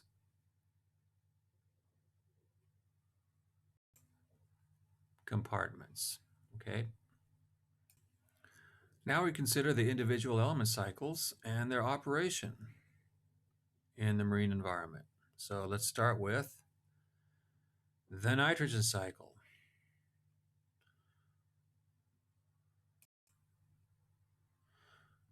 The autotroph compartment is in the euphotic zone, phytoplankton, seagrasses, algae, and these all require nitrogen, usually as nitrate. Often as limiting nutrient, and nitrogen is essential for all proteins. Plants can release dissolved organic nitrogen or they're dying tissues and can be used as input to the next component, next compartment in the cycle. So the next compartment is the ammonifying bacteria, process ammonification, who break down nitrates by reducing them, producing ammonium ion as a waste product. These are many bacteria and fungi. Ammonium ions are input to the next compartment, which are the nitrifying bacteria who oxidize the ammonium, converting it to nitrite as waste. A common marine genus is Nitrosococcus. And the nitrite is used as input to the next compartment, also nitrifying bacteria, which further nitrify the nitrite, converting it to nitrate, which completes the cycle. A common marine genus is Nitrococcus that does this. There are two additional functional compartments to the nitrogen cycle. Those are denitrification and nitrogen fixation. So denitrification is a process that reduces nitrite and nitrate into gaseous forms of nitrogen, nitric oxide, NO, nitrous oxide, N2O, and nitrogen gas, N2. So it removes it from the marine ecosystem and sends it into the atmosphere.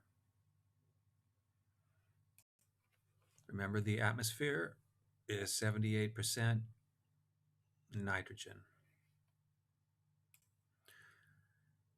Nitrogen fixation is a process by which that nitrogen gas in the atmosphere is chemically reduced, converting it into ammonium ion, which is soluble in water and can be taken up by the autotrophs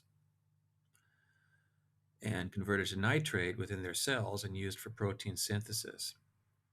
Nitrogen fixation is achieved with special enzymes called nitrogenases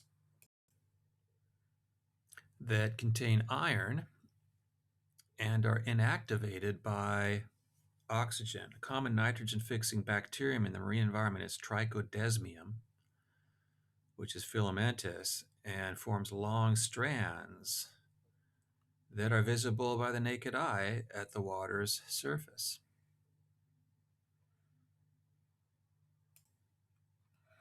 So here's the nitrogen gas in the air.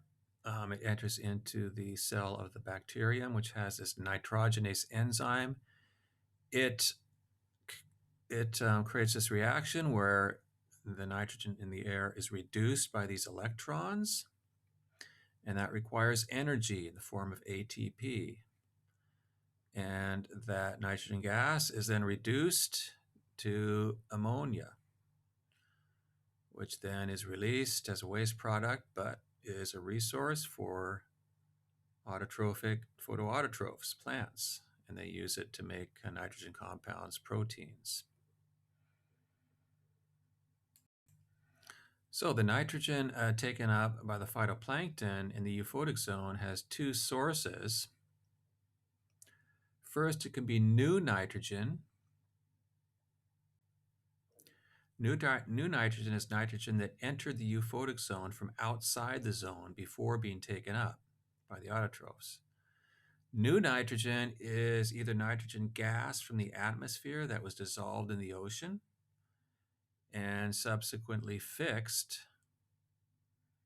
as ammonium by a nitrogen fixer,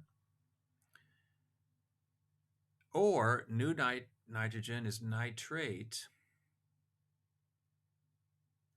or ammonium ion that was upwelled from deeper water outside the euphotic zone before being used by autotrophs. So new nitrogen is always nitrogen that came from outside the euphotic zone, either from the atmosphere or from upwelling before being used by anything in the euphotic zone.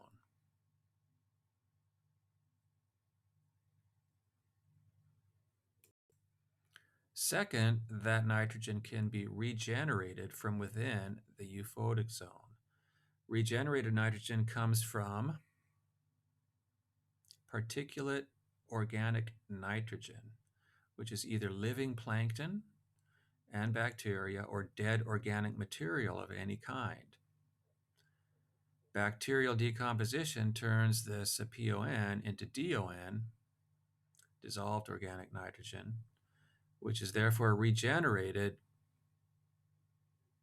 within the euphotic zone and can be taken up again by phytoplankton autotrophs. New nitrogen or regenerated nitrogen can be any kind of nitrogen of ammonium, nitrite, nitrate, all of which can be taken up and used for protein synthesis by autotrophs. So here's another diagram of the same thing, a little bit more detail. We've got nitrogen gas coming in, being fixed, and then taken up by living phytoplankton and bacteria, which is grazed and hit by bacteria, and those grazers excrete it or produce DON, which then recycles the nitrogen and comes back again. So we have this cycle going on. And we also have nitrogen being lost down into the deeper areas outside the euphotic zone and then being upwelled again as new nitrogen. So we've got new nitrogen coming in from the gas and coming in from below through upwelling, and we have this recycled nitrogen coming around within the euphotic zone.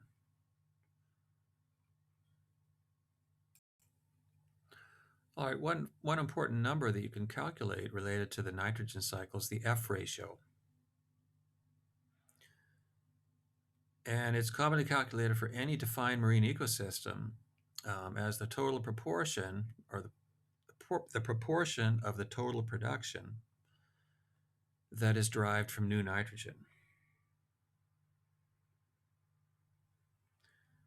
So the F ratio is high for eutrophic systems and low for oligotrophic systems.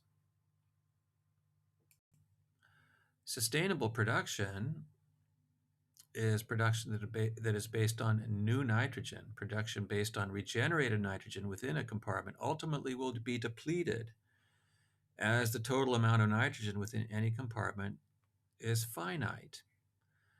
The total amount of nitrogen in the atmosphere or capable of being upwelled at the sea bottom is effectively unlimited, or is generally assumed so. So any harvest that is based on new nitrogen is sustainable because the nitrogen removed can be replaced by upwelling or nitrogen fixation. Any harvest that is above the harvest provided by new nitrogen cannot be sustained indefinitely. So here's a nice plot of the F ratio here as you go from oligotrophic to eutrophic. This is new production, production based on new nitrate. This is the total. So the proportion is the F ratio. So as you go from oligotrophic to eutrophic waters, the F ratio goes up. And here's total fish, total seafood production on the same plot. And so this is the total production here. And this is the new production, which gives these F ratios. So this is the amount of production that's sustainable. And at the moment, the total production is higher than what's sustainable, but you can look at this, the amount of new production, to get an idea how much productivity is actually sustainable. So here we have a schematic diagram of the nitrogen cycle with all the major components in it. And to put some numbers on the global nitrogen compartments, here we go. Nitrogen gas is the most abundant component of Earth's atmosphere at 78%. followed by oxygen at 21%, carbon dioxide is 0.04% and increasing.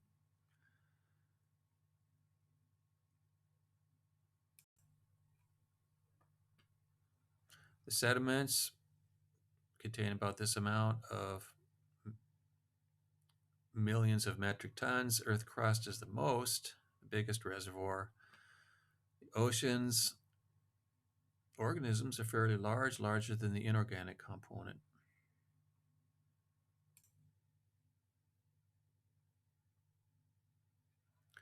So nitrogen fixation is a bit higher at the moment than denitrification. So there appears to be slow depletion of nitrogen from the atmosphere.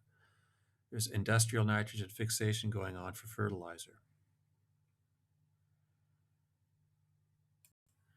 All right, let's look at other element cycles. All these have in common the detrital trophic component. So living material dies, becomes detritus. Detritus is consumed by detritivores, invertebrates, bacteria, and fungi. And in the process of this consumption, the detritus is broken down eventually to inorganic molecules, namely nutrients. And this process of conversion of organic material, detritus, to inorganic molecules, minerals, is called mineralization. Those inorganic nutrients then can be taken up by the autotrophs. In order for the nutrients required by plants to be regenerated and available, mineralization needs to occur, and transport of those minerals back to the vicinity of the autotrophs needs to happen.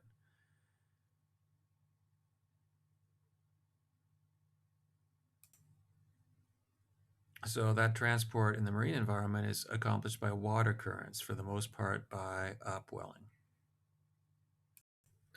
So mineralization is accomplished by consumption of the organic material by invertebrates, and then decomposition of everything by bacteria. Of course, that's the detrital food web in every environment. Okay, so let's look at the phosphorus cycle. Autotrophs need phosphate, and detritus is mineralized to phosphate by phosphatizing bacteria. Phosphate in nature becomes attached or adsorbed onto sediment particles, so grains of sand, clay, mud particles, and phosphate is commonly limiting in aquatic systems because it becomes adsorbed to sediment and is lost in deep water. In shallow water, rooted plants have access to that adsorbed phosphate, so it's not necessarily limiting in shallow water. The sulfur cycle.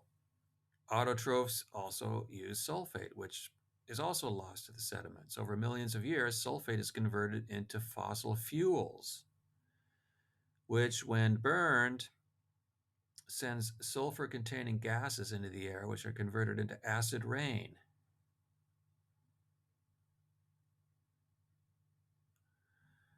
In areas with high levels of fossil fuel pollution.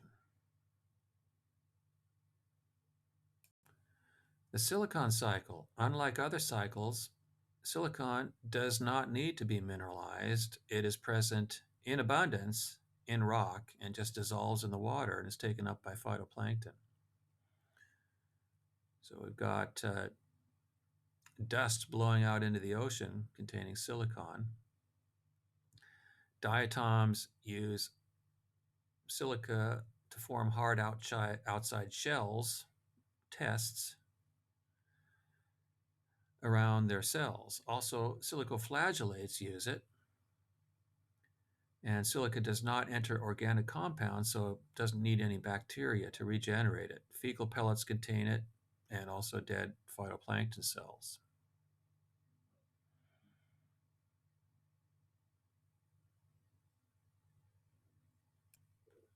So all it has to do is dissolve in the water to be returned to a usable form.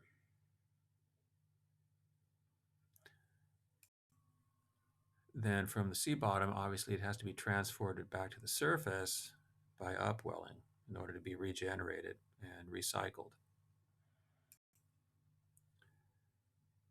The carbon cycle. Carbon cycle is essentially a close coupling between photoautotrophs and heterotrophs.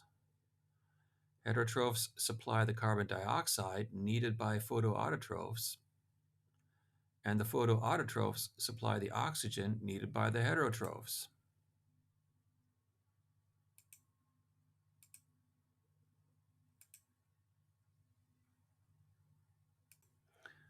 In the ocean, carbon can be dissolved in the water as carbonate, bicarbonate, carbonic acid. Carbon is also incorporated into calcium carbonate, limestone, and animal skeletons and shells. Carbon, of course, is also in the atmosphere and is increasing due to the consumption of fossil fuels. And that increasing carbon dioxide in the atmosphere is responsible for anthropogenic global warming and also the increased acidification of the oceans, which we discussed in a previous lecture. And this diagram shows all of those pathways.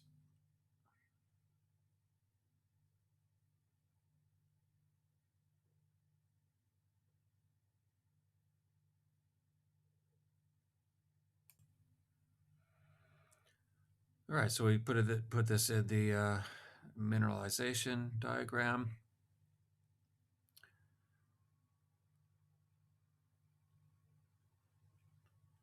So the autotroph absorbs CO2, which is converted into organic compounds in photosynthesis, and then detritus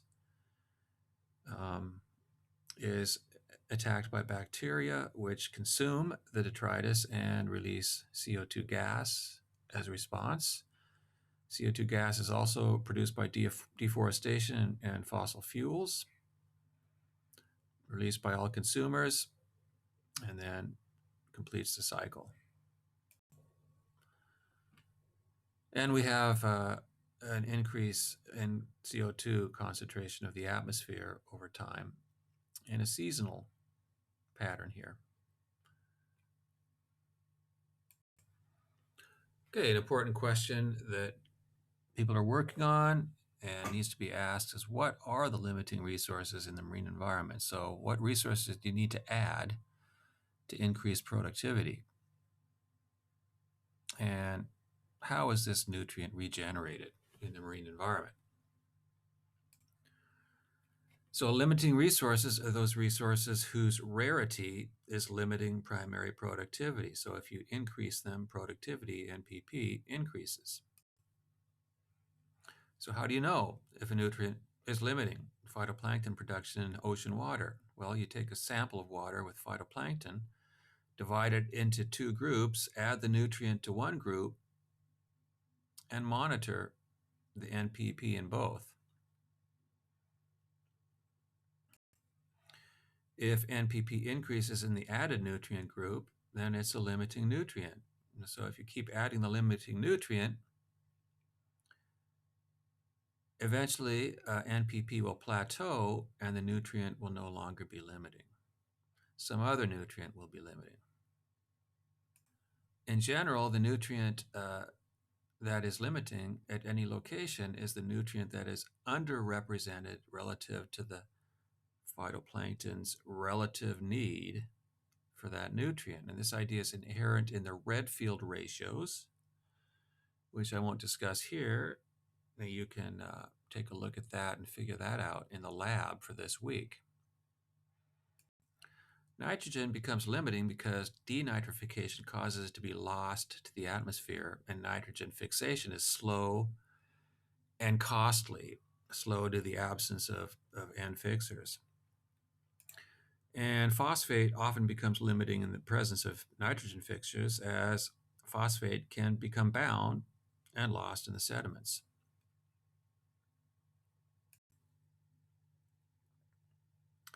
Iron can also become limiting, since the supply rate of iron is the rate at which wind carries dust particles into the ocean. Iron can also bind to sediments and become lost at the bottom of the ocean,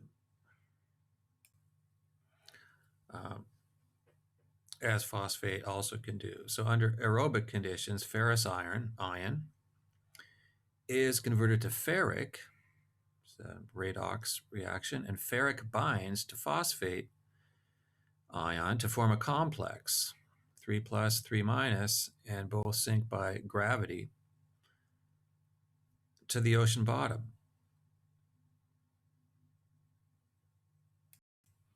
Also just plain adsorption onto a sediment particle.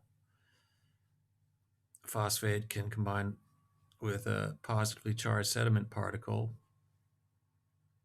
and then sink to the sediment. So both of these pathways can result in limiting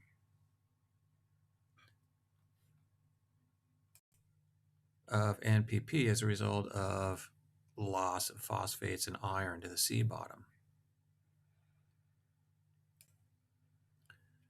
And in shallow water, that phosphate is in the sediments within that shallow water, and the plants are rooted in there. And so it's not lost.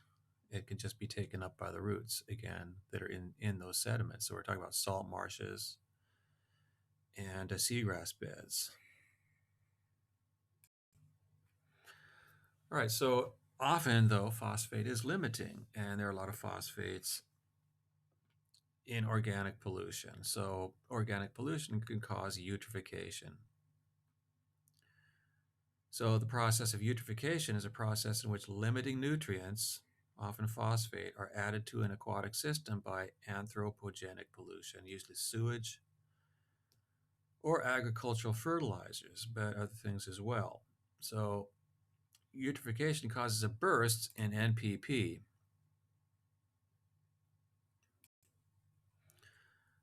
because the lost phosphate is suddenly replaced by the organic pollution.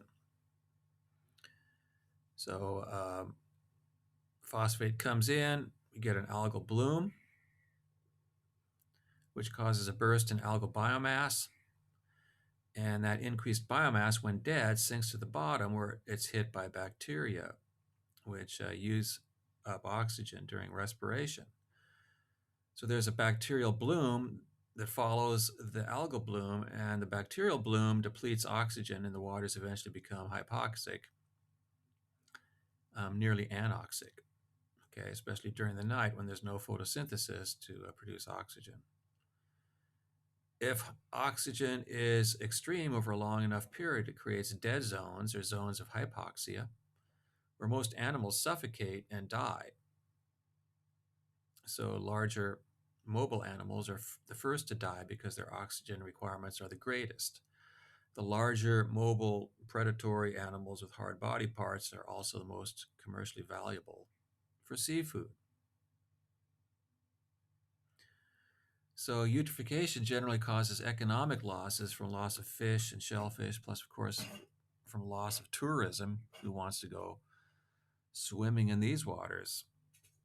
And dead zones are increasing worldwide, in areas of high coastal human population density. Northern Europe, east coast of the US, and Japan especially. Also the Gulf Coast, the US. Eutrophication, causes dead zones. Also causes jellyfish blooms. So these are often associated with dead zones. The large-bodied mobile species with high oxygen requirements die, while the smaller immobile animals with lower oxygen requirements, such as medusas, jellyfish, don't die, and they often thrive in these areas. Jellyfish blooms exploding all over the place, associated with eutrophication. They consume plankton and tolerate lower oxygen because they just don't move much. They don't need to move quickly. They're not predators that are, chasing prey. A famous dead zone occurs in the Gulf of Mexico in the US. Okay, so these red areas are indication of low oxygen. 0 to zero point 0.5 milligram per liter, that's pretty low oxygen. So rain brings in nutrients all winter from the Mississippi River.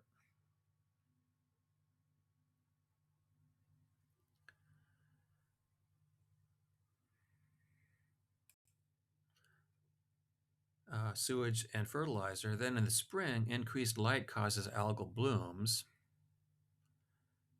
which cause dead zones that persist all summer long. And when sunlight wanes in the fall and winter, the NPP drops and oxygen returns to normal levels.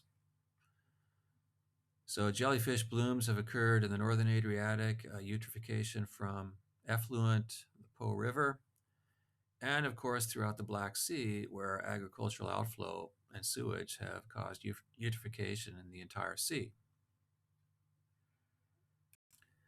In some areas of the ocean, iron is the limiting nutrient, and these are areas where nitrogen fixation is abundant and where wind-blown dust from the land, which brings iron to the ocean, is scarce, usually regions of the southern oceans far from land. So wind brings the dust in from the land,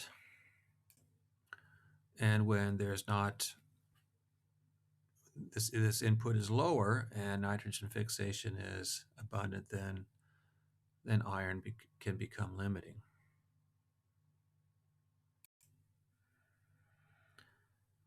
So these HNLC areas of the ocean, which are high nutrient areas, mean high nitrogen and phosphorus, but low chlorophyll.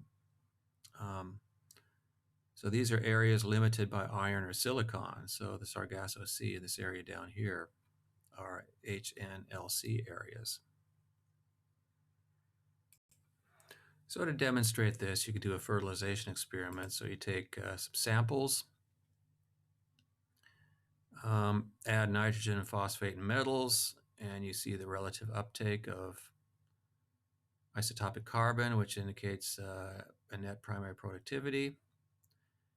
If you just add N and P, you get 110, much smaller.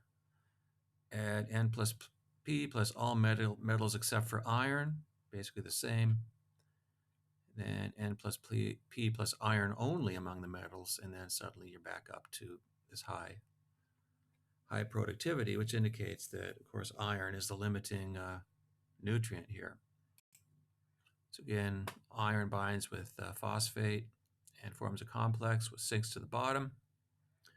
So you lose it in the open ocean.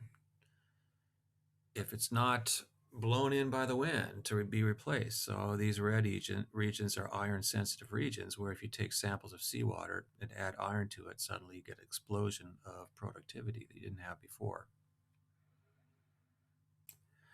So related to iron limitation, John Martin of Moss Landing had the mostly incorrect idea that ice ages are caused by iron limitation in the Southern Ocean. Ice ages are every couple 100,000 years, we have an ice age with glaciers expand down to the south. And then in between, we have the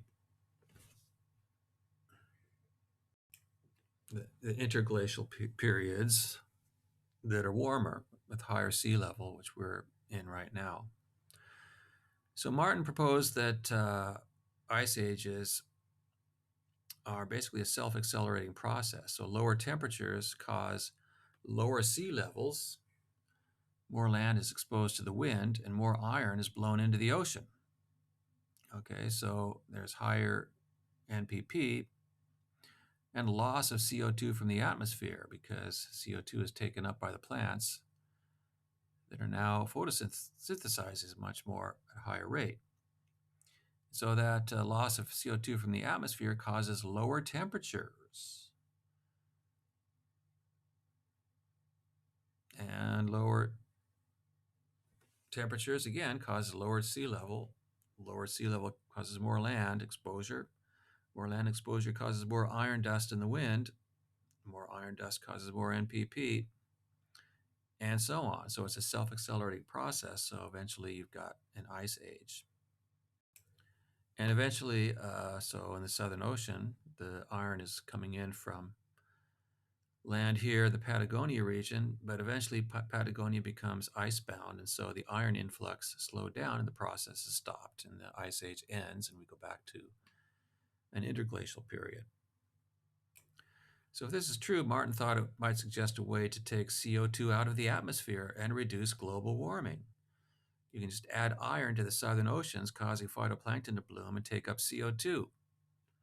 Phytoplankton presumably could be a global sink for atmospheric CO2. So after Martin first did the lab experiment on the water samples above, which showed that iron was limiting, critics commented that this is only a lab experiment, and if you repeat it in nature, in the ocean itself, you would not find an increase in phytoplankton because zooplankton would just consume them and convert the carbon back to CO2 immediately. So Martin responded by a real field experiment in which he added 8 tons of iron into the Southern Ocean to see if the same thing would happen as in his lab experiment, and it did. It caused about a 6-fold increase in algal NPP and consumed about 10% of the carbon dioxide in the surface water. This bloom was visible by satellite 6 weeks later. The ocean was green after the area that iron was added, over the area that iron was added for 2 months. Eventually, however, the bloom died as the iron was lost from the surface water and sank below the euphotic zone. So the effect of iron was only temporary. You still need a constant input. But the field experiments showed that the NPP in these HNLC areas, high nutrient, low carbon, low chlorophyll, was limited by iron fairly conclusively. So this, of course, doesn't mean that this is the mechanism for the generation of ice ages. The most currently accepted mechanism is the Milankovitch cycles in the Earth's rotational geometry with a period of around 100,000 years, which is roughly the period of ice ages. So these cycles warm and cool the northern hemisphere on a period of about 10,000 years or 100,000 years. And his experiment does not mean that it will be possible to remove CO2 from the atmosphere by adding large quantities of iron to the Southern Ocean. The CO2 incorporated into the phytoplankton cells can be released quickly right back into the atmosphere after they're consumed by zooplankton and fish. So, I mean, it's a cycle. And you can't just stop the cycle. That's what you have to do to keep the CO2 in those phytoplankton. But John Martin is credited with demonstrating experimentally that the low phytoplankton biomass in the high nutrient, low chlorophyll areas was not caused by consumption by zooplankton, but rather by iron limitation.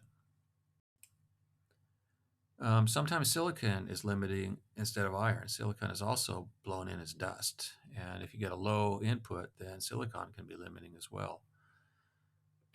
So this area right here was demonstrated by Sullivan in 1993 to be a silicon limiting area. Okay, so it's away from major land masses, so there's not much input, so it gets lost to the sea bottom. And if upwelling is rare or weak, then that silicon can stay down at the sea bottom for long periods of time and become limiting. Okay, that's a wrap for this week. Next week, we're going to continue at the community level of organization, and we're going to move from ecosystem ecology to community ecology, which is the study basically of species. Rather than energy and nutrient flows at the community level, we're going to talk about species and biodiversity. So this is a discussion of patterns of biodiversity and how we study diversity and changes in diversity in time and space and ecological communities in the marine ecosystems. So don't miss it.